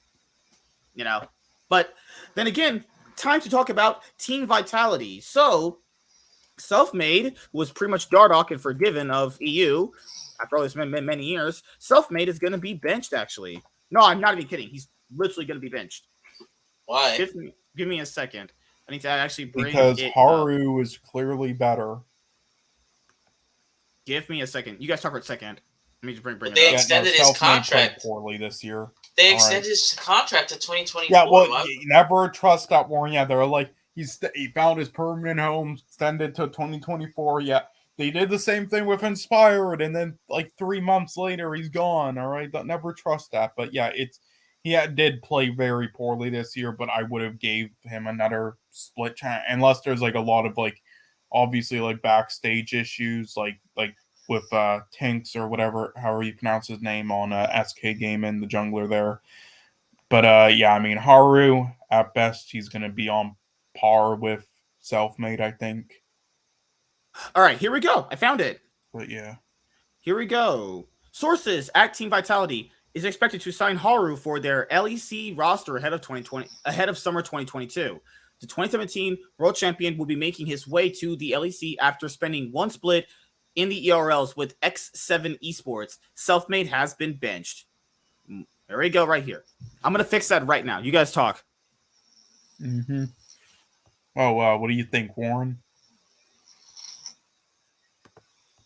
What do I think about what? Well, this move. What do you think? I think it's stupid. Mm-hmm. Haru has been always a sub jungler. He hasn't been he was like behind blank, right? For a bit. Yeah. And I just think that the problem with Vitality is they thought that they were going to be G2 reincarnated, and that's not how it works. And I'm talking about 2019, 2020. Well, here, I will give my thoughts on this, because... Nobody cares. Oh, fuck you, bastard. Okay, so there's many ways to break this down. So one of the reasons I thought when I was actually going to work today was I thought, well, why would they be bringing in a Korean jungler to play for them? Perks has had success playing with Korean jungler Trick, if you remembers, right? He probably wants a Korean jungler because a Korean jungler is going to be more or less so submissive to what he's asking, because Selfmade is a selfish player who wants to kind of just play for himself and get far ahead and just basically 1v9. Now, the thing here, Vitality announced that they would already be re-signing Selfmade through 2024. Now, they probably felt good about doing that in the moment when they signed their superstar roster. So in that moment, you're thinking to yourself, okay, this is going to work out very well. Until you actually play games. So you actually play games, you won't know if something is working out. Now, this is the thing. People have pointed out that Vitality's coach, Mephisto, isn't doing a very good job, but I mean, we wouldn't really know that because, you know, we're not actually with the team. I'll say that this makes sense, but then again, like, it couldn't be worse, right? Because the thing here is they weren't playing well at all. They were actually really bad. The only player I thought was playing good from Vitality, as you guys know, was Perks. I thought he was actually playing good. I thought he came back to form. You didn't even think Alfari was playing good? No, he played like shit. He played okay, but well below the standards of what we consider Alfari to be like, you know? Like, Selfmade, I thought was all right. I thought Perks was actually their best player overall. Like, if they didn't have Perks, oh god, if they they might have just that fucking bot lane. You that know, bot lane was bad. Why did people ever hype up Carzzy? He was never that good. Like, or even so, they're gonna kick Selfmade, who I thought was all right this split. Why would they not kick Lebrov? Like, Lebrov is actually go garbage. Get Advian. That's an upgrade. Yes, Advian will be a big upgrade over fucking Lebrov. So I think they're just kicking the wrong player. I think maybe this is just because they have Perks. I think Perks had a big deciding factor on this one. Because, I mean, they spent a lot of money from Cloud9 to get him off that org for Perks to come to them. They're thinking to themselves, yeah, man, we're getting season 6 Perks, season 7 Perks, season 9 and 10 Perks. Yeah. No. I mean, well, you definitely got a version of Perks that's pretty solid. Like, you have a version of Perks that is top 4 in his role. I think that's good for what he's been able to offer them. I think Alfari was really underwhelming this split. Selfmade doesn't have good synergy with any laner he's ever played with, I think. I think the bot lane for Vitality was bad. So I think a change is good. We're going to just have to see how this change pans out for them, you know? So here is the article, guys, because after this, I have to change the title of the stream because I do have to do something in a little bit. So we got to get out of here. Really? Today. Okay. So here. But quickly, I wanted to quickly ask you before you dive into this. Fuck you. This is a little off topic from this news, but I just popped up in my head. I wanted to ask you quickly though before we read this. Do you think we're gonna see like more top laners who get older role swap to support, like we've seen in Korea? Do you think that's going to be a more common thing? That would only be a common thing if they want to keep their career alive, because people know the easiest role to swap to is support. Well, yes, but it's because top lane they have a lot of perks that they could use for support they found, and like their champion pool, and if a team has like 2 great top laners and they think it's better actually in like some minor teams in Korea, and KT Rolster did it, if it would be an upgrade if they just got rid of their one support they had and then just tried that. Do you think it's going to like be a more common thing, or do you think it's just going to stay how it is? It depends on how you are trying to transition that player, though. Because, like, a lot of people go, like, just because one guy does it, another guy can't. It's like, that's not how that works, though. Like, okay. But anyway, let's read this. Sorry. All right. Sources to my ass, because I can't read, apparently. Sources. Vitality close to signing jungler Haru for their LEC roster. Team Vitality are aiming to sign X7 esports jungler Haru for the 2022 League of Legends European Championship LEC summer season, according to sources close to Jackson. If the deal goes through, the 2017 world champion could be making his way to the LEC after spending one split in the regional league circuit. During his time at X7, his overall individual performance level throughout the split was top-notch. Haru could bring much relief to the struggling Team Vitality, who are looking to fix their gameplay issues. As he would take over Selfmade's spot, the jungler's main mission would be to help the team secure the first ever LEC title for Vitality, obviously. Vitality failed to meet expectations during the 2022 LEC Spring Split, despite their star-studded roster, and changes were needed to contend for a world spot down the line. Vitality's current jungler, Selfmade, is reportedly set to be benched despite his ongoing long-term contract with the organization. The former Samsung Galaxy substitute player joined X7 Esports for the 2022 Spring Split, and his contributions towards X7 in LC title run were crucial. X7 won after a heated battle with Bifrost throughout the entire split, then qualified for the knockout stage of EU Masters. Eventually, the team was eliminated in the quarterfinals of the competition by EU Masters finalists and LFL champions LDLCOL. So, yeah. I mean, it makes sense to obviously bench Selfmade when he's definitely not contributing to what the team overall needs. Like, if he doesn't want to play certain junglers or just sacrifice to play certain champions for the team, that's definitely an issue, because most of how your early game communication is actually played through is through your jungler. Most people know that already. Most people know that you pretty much are the early game facilitator, even more or less so than the support sometimes. And if they don't have a good way of facilitating information to each other, or if they have just drastic differences on how they want to actually play the game, that's why it's definitely not going to be working out for them, you know? Now, the thing here is, does this move fix their gameplay issues? Well, guys, we're only going to be able to see that once the split starts. So I think this makes sense in the moment, but then again, if they actually want to fix their gameplay issues, you might want to switch out your AD carry or your support, who actually have been very underwhelming this past split. But yeah, you guys want to say anything about this before we go to the next thing, actually? Or you're good? Dumb move. So you would pick up LeBron if you had this team, right? I would have picked up for the jungle position. I would have picked up obviously Skeens. You know, he obviously is amazing, right? Skeens is best fucking jungler I've ever seen, honestly. Mm-hmm. Give me a second. I would have definitely got like what's his name again? Alorum. Yeah, I definitely would have. Yeah, yeah. Role swapping into the jungle. Give me a second. All right, so the next thing we're going to talk about, so it's going to take up the last good portion of the show tonight, is about TSM, actually. Apparently, that investigation that Reginald has been going through, there actually has been some sort of a breakthrough with it. And we're going to go over it right now. And apparently, it also led, TSM to potentially sue Doublelift for speaking out about TSM. So, yeah, I actually was going to do a video on this, and I still probably am. I had to do a video on this and one on the whole Vitality benching Selfmade issue, because I have the Cloud9 one coming up later on tomorrow. So you guys will have a slew of content to actually watch.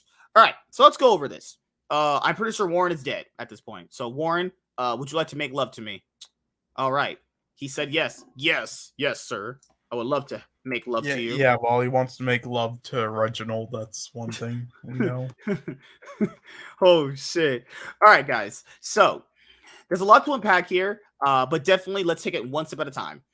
At TSM and Blitz staff describes toxic workplace and volatile CEO.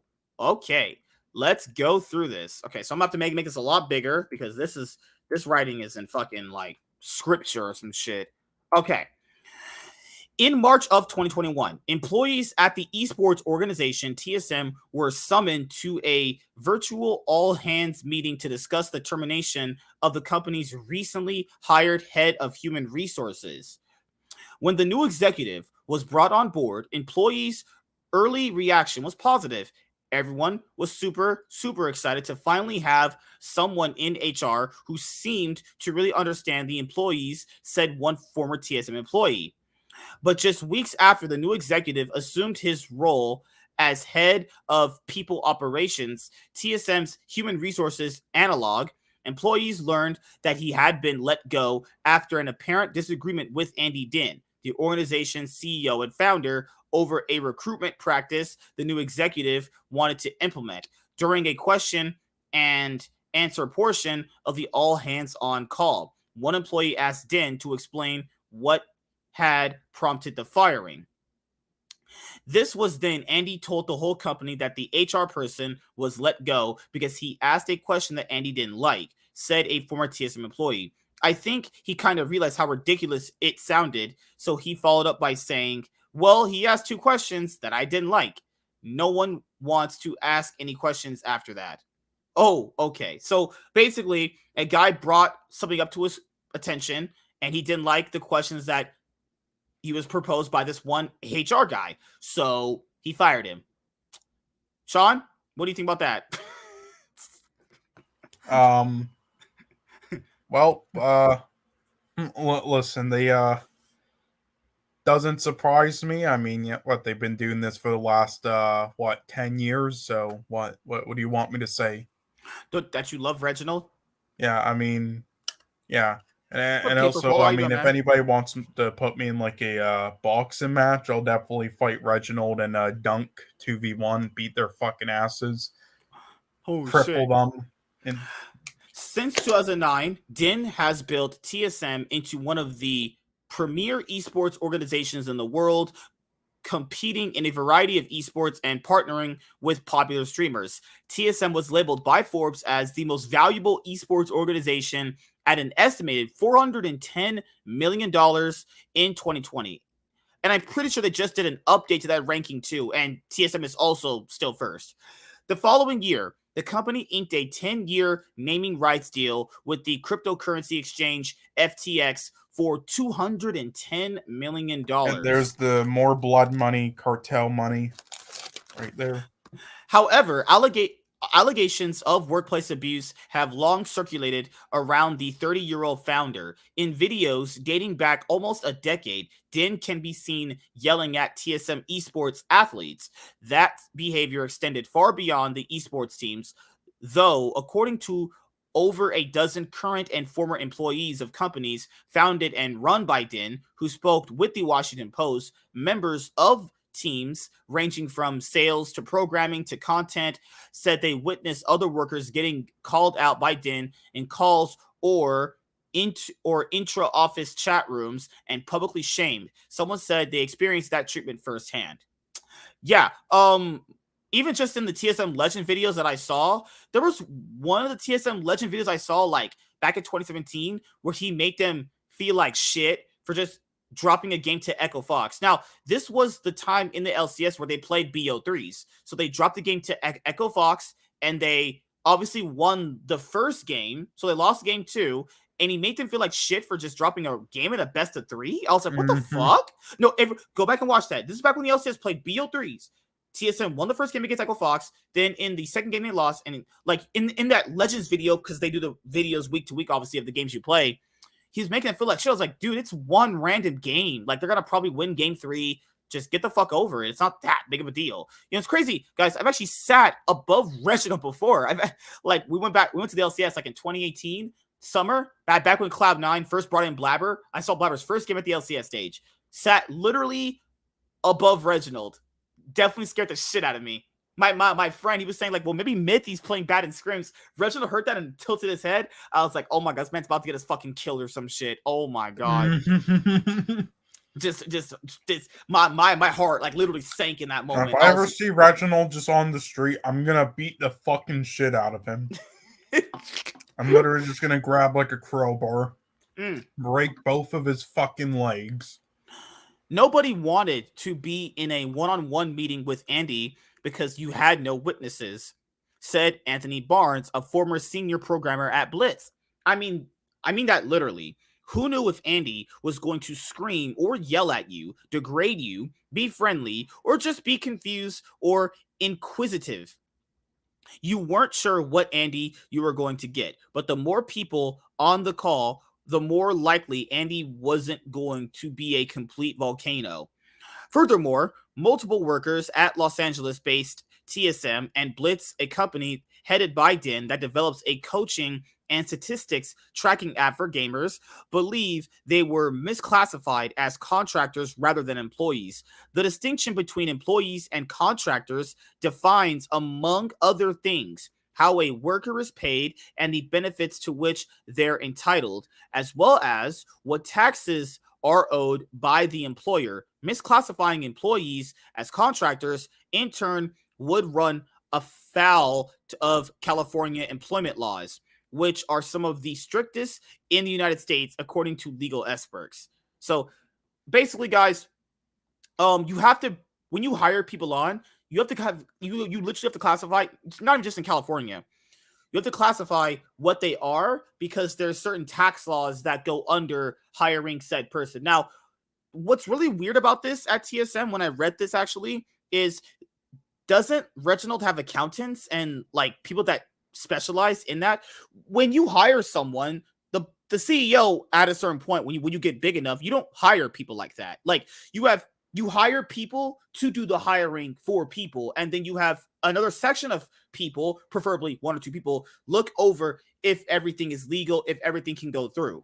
Like, that's just how it works. I don't know how this has come up for them when they should have accountants that look over this shit. They should have legal experts that they hire for their organization to look over who they're hiring.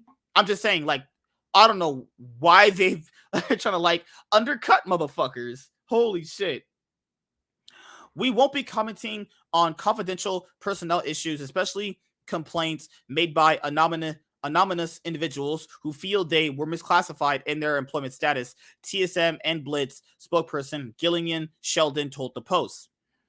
Late last year, both Riot Games, which operates League of Legends esports, and TSM began separate investigations into allegations of bullying and verbal abuse made against Din. As first reported by Wired, the investigations began shortly after Doublelift, a former star player at the organization, described Din as a bully who gets away with being a bad person because he's powerful in a live stream. Yeah, Doublelift definitely came out against him for that one. That was a big breaking point for people, but Reginald had been like this forever. Which is everyone pathetic, though, because all this shit, all just the bullying, just the toxicity workplace, just the fucking abuse, the legal shit, just everything, every incident has been known to the public forever since 2012.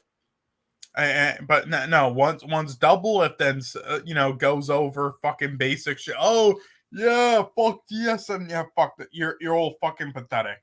All right, and Doublelift is a toxic motherfucker as well. Well, this was also as well. So fuck off. This was also one of the bad things that I saw about when Doublelift came out and said that. It's like there was other people defending Reginald when there's a mountain of evidence to show that he's a bad person. Like, what the hell is wrong with some of you guys? Fuck you, Jack. Fuck all those players who defended him. Fucking Wild Turtle defended him. Dyrus defended him. Amazing defended him. It's like, what the fuck? There's a mountain of evidence to show that this guy is a piece of shit. It's called shell shock syndrome. They got so abused. It's just like, it's like they have some attachment though still to them because they were abused that much, and just like because then Reginald at points is like, hey, we're still buddies, right? Just like at the dinner table.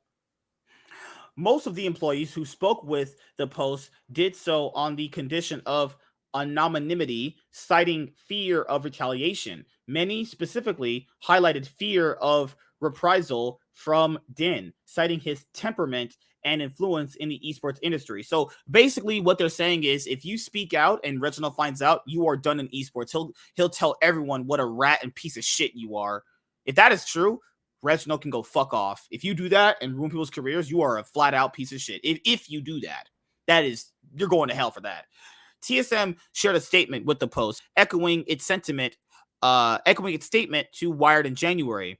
As we stated publicly late last year, upon learning of allegations against Mr. Din, TSM immediately hired an independent investigator to begin a thorough internal investigation, reads the statement. Andy rescued himself from any oversight of the scope, nature, and conclusions of the investigation. Those results are pending. Until finalized, we can't comment specifics. Wait, they hired oh my lord, this is retarded. I remember I saw them put this out to that other company that did the first part of the investigation, and it went like this. I remember the statement actually. TSM hired someone to do their own independent private investigator work, right? Does anyone not Sean, do you know like why that's off as fuck? No. Why is that, MSK? I don't see anything. I know a lot of people on like Twitter and Reddit have one like, well, they're doing their own investigation too. TSM's own investigation into their own CEO who pays all their bills. The investigator is Reginald, by the way. So wait a minute. Basically, TSM said we're gonna investigate our CEO who pays all our bills. What? Fuck. Oh Lord. Okay. Some workers at TSM and Blitz told the Post they made a policy of not speaking in meetings with Din for fear of angering him on several occasions. The targets of Din's outbursts, which often included high-ranking staff at the company, were fired or departed shortly thereafter, throwing projects and entire teams into flux, according to numerous former TSM and Blitz employees. Sheldon said TSM could not comment on these departures since they related to confidential internal personal matters. The number of executives that were let go is massive. One former TSM employee said, "If I was a VP, I would not want to be working there." The results of these departures, that former TSM employee said, was a culture of fear fostered by the young CEO. Holy shit. Because basically, you gave a guy with a huge temper problem fucking a valuable company valued at almost $500 million, essentially. You know, you gave a guy who probably raged out back in the day on League, probably a massive keyboard warrior, brought to life by giving him a it's hard to say, guys. So basically, someone that young probably isn't someone who could really run an organization in the most proper of manners that would be considered professional or respectful, you know? Because looking at TSM's past content with him, yikes. I'm saying yikes. I mean, I've given like people like Steve and stuff and like in the past because of some of the dirty shit they've done, like poaching wise and stuff, and you know all that shit about Carlos and everything. Yeah, in comparison to Reginald, though, yeah, they're fucking angels in comparison. Holy fuck. Yeah, Jack, Carlos, and Steve, all those guys look like saints compared to fucking Reginald. Holy Jack, fuck. You publicly defended Reginald on Twitter. Go I can't about get your behind. life choices. that money protects money. But like that's the thing is he's in a completely different world than most people, and that doesn't give you right to treat people like shit. Like there's a thing with being a boss, but then there's another thing with like I don't know, treating people like you actually give a shit about them. That'll make them work way better, honestly. Yeah, well, it's just I like to put just an example, like a content creator with their fans. It's like when they say like I'm not your friend, it's like, okay, yeah, no shit, you're not like actually their friends, yes, and like there's some people that definitely like need to be taught that kind of like have a mental issues with thinking that, but overall though, you still like, yeah, but at the end of the day, you can at least treat, your fans and stuff like human beings and like real people and just not like literal dirt. But not all of them do. And then when they get confronted about that, just actually treating people like subhumans who support their content, they're just like, well, I'm not your friend. It's like, that's not a fucking excuse. What? Yeah, you know, this is like the same thing basically with Reginald. In response to questions sent by the Post, TSM shared Din's statement to Wired, which was published in January. This is what Reginald actually said. I have exceedingly high expectations for myself, and I share those same high expectations with everyone I work with, reads the statement. I have zero tolerance for underperformance. I am intense, passionate, driven, and relentless in the pursuit of winning. It's my nature. I set an extremely high bar, and when I feel that someone is not delivering, I directly and bluntly share that feedback. Well, it depends on how you're sharing feedback. Some people don't take blunt feedback very well. Just saying. That's not how life works, man. Just saying. I do acknowledge that when I look back, my vocabulary was at times too harsh and ineffective. So he's basically incriminating himself. That's literally what he means.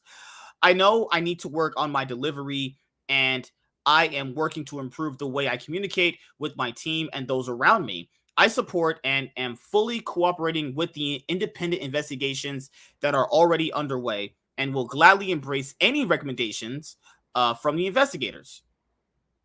The statement rank-led some TSM employees. It's funny that his most recent quote was, I have high expectations because I think his expectations are just ridiculous, said a former TSM employee. Andy would just come in after everyone would work super hard and just say, that's not what I want. We were basically chasing after this goal of trying to read his mind. Good fucking God. It was honestly one of the worst run companies I've ever been with, Barnes said. Holy shit, god damn. Contracting in California. So let's see what's going with that. All right. Andy Din co-founded TSM, originally called Team Solo Mid, with his brother Dan Din in 2009. Nearly a decade later, he acquired Blitz. He had another TSM employee, Adil Varani, now build themselves as its co-founders. Both companies work out of a 25,000 square foot facility in Los Angeles. In an announcement video released in April 2020, the company touted the $50 million space as the most expensive gaming facility in the world. TSM and Blitz have 123 full-time employees. Some of them, they don't actually pay. Some of them are contractors, guys. So some of them are getting screwed. I'm just saying. While the number of contractors varies, Sheldon said, the spokesperson told the Post. How many full-time employees are they actually paying? The right wage is what I always question now at this point. Are they actually paying them correct wages? Oh, They're paying none of them correctly. Former workers. I'm just gonna. Yeah, go ahead. Yeah, I'm just gonna fucking. I don't even give a fuck anymore. I highly doubt he'll ever see this. All right, and if he fucking sues me, then yeah, fuck it. Or attempts to. Yeah, I'm not supposed to say this info at risk of that, but yeah, no, I know people who worked at TSM that know shit that majority of the like 99.9999% of the public don't. Let's just say so the money they got from FTX, yeah, they've been kind of using it in illegal ways, literally, and that's all I'll go there. Like that when I say these jokes, like fucking blood money cartel work, I'm not even joking that much. They've actually been doing illegal shit with their money they've got. So yeah. Reginald, if you see this, go fuck yourself. I'll literally fucking break both of your kneecaps with a crowbar if I ever see you in public. So, hope Reginald doesn't come and burst through my door right now. just hoping. Former workers described the atmosphere at TSM and Blitz as startup-like Former workers described the atmosphere at TSM and Blitz as startup-like, where hierarchies were fluid and staff was expected to wear many hats at once. But experts who reviewed contracts for some former workers at both companies believed that the categorization of those workers as contractors may have run counter to California labor law.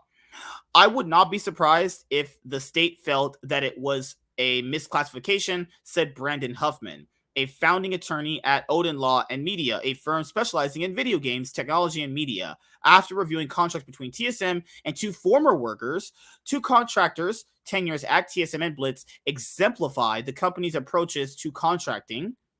One former Blitz contractor who worked remotely recalled being told they couldn't be brought on as a full-time employee because they were working from outside of the state. Despite this, they said they were expected to work a standard 40-hour week and report to work at 9 a.m. Eventually, they said they moved to California anticipating full-time employment. They were basically telling me that you need to be in California if you want your career to go forward. And I said, oh, well, I'm making the move to California. Could we possibly talk about making me an employee now that I've been working 40 hours a week full-time for 6 months? The former contractor said, what kind of happened is that they left me in the dust, basically. Oh, Lord. I hope they didn't do that. They did not just do that. Holy shit. Oh, fuck. TSM, what are you doing? Oh, my brain. After another half year of contracting from California, the contractor was let go from the company. TSM declined to comment on the workers' characterization of their time at Blitz. Fuck, man. They just treated that guy like pure shit. Holy fuck. 2 stringent legal tests in California, the ABC test and the manner and means test, also known as the Brello test, set an exceedingly high bar for someone to be categorized as a contractor working for a company based in the state. According to employment lawyers who spoke with the Post, the ABC test, for example, says that for a worker to be classified as a contractor, they must meet 3 criteria. First, the worker must be free from the direction of their employer, meaning they can set their own schedule, work without supervision, and use their own tools. They also have to do work that is meaningfully different from that done by employees and dissimilar from the hiring company's usual business. Finally, the contractor needs to have an independently established business through which they can do the kind of work for which they've been contracted. It is up to the employer to prove that all 3 of these criteria are met if they classify someone as a contractor. Legal experts said, further still, signing a contract that identifies a worker as a contractor does not legally make them one in California. Another contractor, excited to work in esports, signed on to join TSM's content team. They worked from the company's Playa Vista office in what was functionally a producer role, liaising with talent and talent managers, securing venues, and coordinating schedules. To that end, they recalled frequently receiving phone calls as late as midnight. No matter what I was doing, I was on the clock, they said. At first, it was exciting when I was young, and I was happy working in esports. Then it went on. The more you know. I started to experience some burnout, and it felt kind of exhausting. Eventually, they felt that the pay more than $5,000 below the $540,080 legal annual minimum for somebody designated as a contractor in California in 2020 wasn't commensurate with the work. But efforts to secure full-time employment kept hitting dead ends. Holy fuck. Go ahead, try yourself in the market, see how you do, said the contractor, characterizing their manager's response to a request for a raise. If you don't think somebody else will be willing to do your job for this amount of money, then go ahead, be my guest. He said, I said, sure, go ahead. Find some kind of kid you're going to underpay, but it's not going to be me. Fuck. He gave him that clap back. He gave him that fresh clap back. I like that shit. Experts who reviewed this producer's contract said the fact they were paid on a monthly basis raised concerns about the worker's designation as a contractor. The government views anything other than pay based on milestones completion as more like an employee than a contractor, said Huffman, the Odin Law and Media attorney. Paying a per month rate looks like a salaried employee rather than a contractor paid for deliverables. Employment lawyers spoke employment lawyers who spoke with the Post explained that beyond just taxes at the state and federal level, there are meal, rest, and overtime laws that apply to employees but not contractors in California. Violation of these could result in legal scrutiny and subsequent penalties, including remuneration for mispayments to improperly classified workers. One former contractor in TSM's content department described working with approximately 8 other contractors on a day-to-day basis. There is a parade of oh shit, this is fucking crazy. There is a parade of horribles that come from misclassification, said Robin Coatland, a California employment law attorney. There are so many laws that apply when you have an employee that do not apply when you have an independent contractor that you may not think about at first. The employees think that they're saving money and they are in the short term because they are not paying certain employment taxes and they don't have to abide by all the insurance requirements and the wage and hour laws, Colton said. But if they get caught, it gets really ugly. In time, though, both contractors realized that the safety net of full-time employment at TSM and Blitz was illusionary. Some people who had salaries would be fired the next day just on the snap of a finger, said the remote contractor who moved to California. So it kind of just didn't really matter either way. Oh, God, TSM, what are you doing? I'm afraid of being fired. The startup-like atmosphere at DIN's two companies meant that processes that would be standard at other companies, such as onboarding for new workers or a system for employees to improve or respond after receiving negative feedback, were often absent. Sheldon disputed this characterization, saying TSM and Blitz have specific procedures in place to handle any issues. The result was TSM and Blitz employees were characterized as a dramatic turnover rate. Besides the human resources executive, they pointed to the sudden departures of multiple VPs at both companies, as well as several managers and team leaders. At TSM, the VP of programmatic sales lasted just over 1 year at the company. At Blitz, a VP of design lasted 8 months. One VP of product at Blitz lasted a mere 4 months in the role. In many cases, departures went unexplained and remarked upon. Former TSM and Blitz workers said, with the notable exception of the all-hands meeting that followed the departure of the HR executive, sometimes workers told the Post they would stumble upon their coworkers' deactivated Slack accounts or find emails to department heads bouncing back and pieces things together. A number of the employees at TSM and Blitz were witness to leaving the company after disagreements with DIN, declined to comment for this story, or did not respond to the Post's repeated requests for comment. But TSM and Blitz workers who spoke with the Post were able to recount many details surrounding these departures, which often played out in remarkably public fashion across open Slack and Discord channels, in person and inside of witness or on video conferences, including numerous employees. I've seen other people contradicting either Blitz co-founder or Andy and being mysteriously fired for a couple of days. Or Andy and being mysteriously fired a couple days later. One former Blitz employee said, it was definitely not a company where conflict led to good things.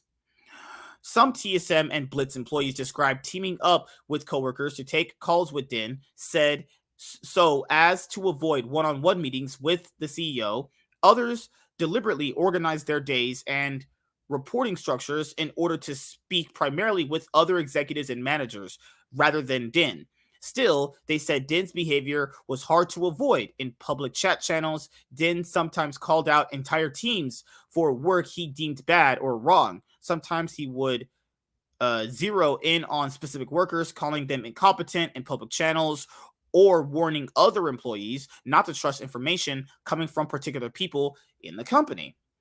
His frustration could often be difficult to work around, former employees say, as CEO DIN frequently dropped in on meetings. Quite literally, I'd say every other meeting. One former Blitz contractor said, in one instance, he joined a Blitz design call on his phone while hiking to a lodge during a ski outing. According to Barnes, the CEO grew increasingly irate as the call went on, repeatedly characterizing the work as worthless and a waste of time. Efforts to seek clarification about Din's complaints or to explain that the work aligned with previously approved design standards only appeared to frustrate him further.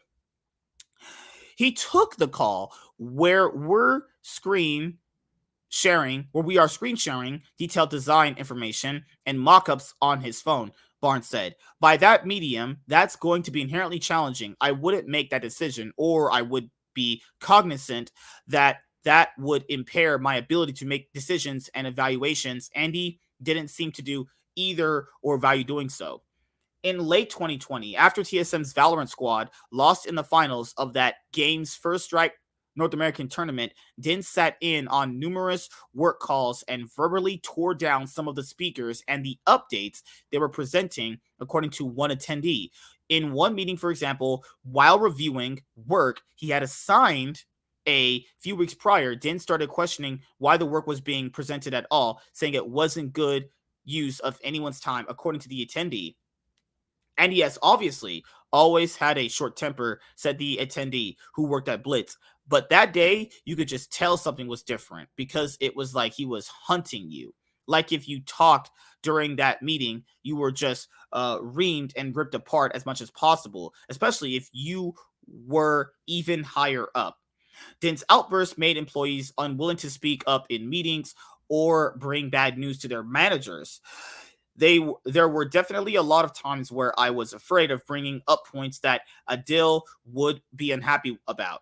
One former Blitz employee said, referring to Blitz's co-founder, I was a little bit afraid of being let go because I had seen that happen around me. I was very loud as I was leaving, a former TSM contractor said. I distinctly remember being in a call with my manager, being like, I have all these problems with how our teams run. And he was like, why didn't you bring this up sooner? And I was like, I'm afraid of being fired. The esports industry's frontier-like quality drew a number of workers to Blitz and TSM, but the Wild West quality had its downsides. And some of the former employees who spoke with the post have since left esports. I can't recall any instances where I really felt any sense of compassion or genuine interest in the well-being of the employees there, one former Blitz employee said. I did not get that sense that they care about people. Holy shit, that was a lot to unpack. So basically, TSM were paying people under the table, not classifying them as either working for the company or being a contractor, which is a big difference than just usual TSM Reginald shit where he's just being a complete worthless monkey-looking piece of shit. That's how that borders down to, Oh my goodness. So yeah, TSM's been going through a lot. Like that's a lot to really break down. I'm gonna have to probably do that in a separate video where I start covering most of that. Hopefully I can get to that. I've been pretty busy lately, but yeah, we had a great show tonight. Warren, I think he's dead, honestly, at this point. Sean, he's definitely gone. So at that point, are you fucking you motherfucker? All right, so after everything we just read, what do you guys think about TSM and Blitz? I mean, what I've always thought about TSM. What do you think? I knew this shit for years. What's the fucking? So I thought to myself, like, if he's talking to players the way he does, why would he not be talking to any other employee the way he does? I mean, I just want the investigations to come out fully. Like, I know when papers report, but like, I'm not gonna compare it to the Johnny Depp case, but Johnny Depp has like evidence, and like once all the evidence is like substantiated, and I'm sure they're gonna have like a trial. Hopefully, changes get done because it's not right. I'm not gonna be delusional and be like, "Oh, this is right." No, it's not right. I like the players. I'm not a fan of Andy. Yeah. So I don't think people that are TSM fans, you shouldn't be angry at the fans for liking the players that are on the team. Now, yeah. But if it's the orgs is being run bad, then changes and some stiff consequences and punishments need to be given. Because people were like, we'll just remove Andy as CEO. Well, it's not that easy. First of all, it's not that easy. And then you got to factor in, like, well, what would happen if he's removed? Because he did found the company. I mean, unless his brother takes over. But even by what that is put out, his brother's not exactly that much better. So, good God. Like, there was Lena that left, Parth that left, Bjergsen left, So, if you have, like, those many name brand people at TSM leaving, there's got to be something there. Like, Bjergsen's just not the guy who's going to come out and talk about all of his problems that he probably had with Reginald. I imagine he had problems with Reginald. Him basically just chewing him down for not performing very well at certain key international events where they could have maybe made it out of groups. Maybe that was a thing potentially. Like, I don't get how people don't. How do people not notice this when it was in their videos itself that there was an atmosphere problem with what was going on? Well, remember their videos are edited, so too. Yeah, and a lot of people said the edited videos are just the sparkle of what you get. Like, they said it's worse if it's unedited. I was like, holy fuck. Holy shit. Oh my God. But, I mean, I'm not going to absolve TSM. I'm not going to, like, it's delusional to think that TSM is the only org that has dirty laundry. That's my thing. And then when I mention, like, I'm not saying that what they did is right, but you can't tell me that C9 or G2 or Fnatic or even some No, we're not saying that. We're just saying TSM's the worst of them all. That's all. All right, we've seen it with Cloud9. There was the reports of them underpaying the one players after like 2019 or so. Right, and that's what, and like look at what happened with Fnatic. Fnatic is pretty well docked, like, yeah. And Adam, like, look how that. And Adam literally G2 said, kill like, Adam literally said, okay. Fnatic's management treated me like shit. That's pretty telling. Well, Adam is a fucking lying son of a bitch. Oh. So Adam is a fucking has-been lying son of a bitch. All right, you should just retire and go play golf or something with the money he has left. Whether it's the worst or not the worst, a lot of teams, at least if TSM has to be an example, fine. So, but more orgs need to come out and be exposed for. Well, actually, you know what? I take back what I said. TSM, Reginald's the worst, but TSM second worst. G2 is definitely the worst. Ocelot. I can't. It's hard to believe that Ocelot is not hard on people. Like, come on. Like, he's easily top 2. Like, so that's what I'm saying. I'm not justifying it, but I'm still gonna root for them because I like the players. I think, like, I like Tactical. I like Spica. I mean, Maple. I've seen him before. Not so much Huni, but I don't even know what they're gonna do with Huni. But that's my thing. And it's terrible if these reports are true, but they're gonna probably have to go to court. So when these things go to court, that's when I'm like, okay, you know what? I gave them the benefit of the doubt, but there's evidence, there's substantiated proof that this is being done, and then it's like, well, whatever. So that's how I feel about it. So my thing here is, like, I know, like, TSM threatened to sue Doublelift and shit. Imagine seeing, like, Johnny Depp and Amber Heard and Doublelift versus Reginald on live television. That would be funny as fuck. Oh my goodness, that would be hilarious. But yeah, guys, I actually have to head out. I got to go make a few calls to my people at work to obviously berate them and yell at them. I got to actually call them for work-related shit. So yeah, MSI 2022. You do? Yeah, MSI 2022 is kicking off on Tuesday. Actually, I got to get some stuff done.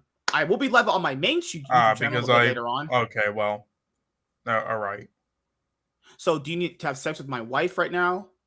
No, I just hey, well, maybe with your sister after this. I don't know, but okay. Well, guys, I mean, I did want to, like, show something before. Oh yeah. Okay. Well, so guys, yep, that's it. Your boys Shit. Sean, Because I what is think. wrong Can with your you hear mic? me? Sorry. You're like cutting out. Just you're Oh, you're good now. Is my mic What do you cutting out? need? Oh, okay, No, yeah. yo, it was. Okay, well, no, it's because I wanted to like just show something before we leave, but my having some internet troubles, but because Yes. okay, there we go. I don't know. I'll do it on the next stream, I guess. Okay, yeah, we'll be live Wednesday, so we'll talk about the Yeah, first it isn't much. I just game. wanted to show quickly, like, just my final rankings of all the major leagues, since This is this the was supposed to issue. be the stream of us going over the season, but I'm having internet troubles and I can't share the things right now, so I'll just do it next stream. But yeah. So, oh, I know we had to say we had to go live on Wednesday. No, we probably have to go live Thursday. It's gonna be weird Friday, maybe. Yeah, because the games are going on early this year for MSI. Ooh. Oh, yeah. When do the games actually officially end on Wednesday? I don't generally? know. Well, to be completely fair, I mean, I'm just gonna. Yeah, I'm I'll probably just not look gonna up the stay time. up for them. I'm probably just gonna See, like. for them, they're gonna be in the afternoon, actually. Yeah, well, I'm probably just gonna have like a Twitch VOD like open for each day, and then like wake up and then just refresh it and then watch it there. Yeah. For me, I'll just look at the times, guys, and I'll see when we could go live. But it should be Wednesday or Thursday, at worst Friday. We were supposed to go live on Friday, but K-Dot just his brain fell off or some shit. I don't know what the fuck happened to him. Mm-hmm. So, all right, guys, see you guys later. Good night, peace. Hope you guys had a great weekend. Definitely don't be Reginald. Or Carlos. If you're Carlos, you're successful, but don't be Reginald. If you're Carlos, then you need to be in prison.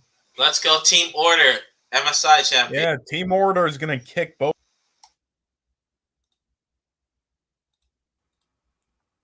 G2 or RNG is winning this year. Team Order is the best support. Sure, I'll just go for Istanbul Wildcats winning MSI. I mean, they're gonna make it out, probably them or Brazil. No, Dead Nation Focus Me is gonna knock out T1 in a tiebreaker game to get out of fucking groups. That's how it's gonna work. Oh, there's a fucking rat beside my window. I think Reginald's here. Holy shit. All right, guys. See you guys later. Peace. See you guys this week coming up.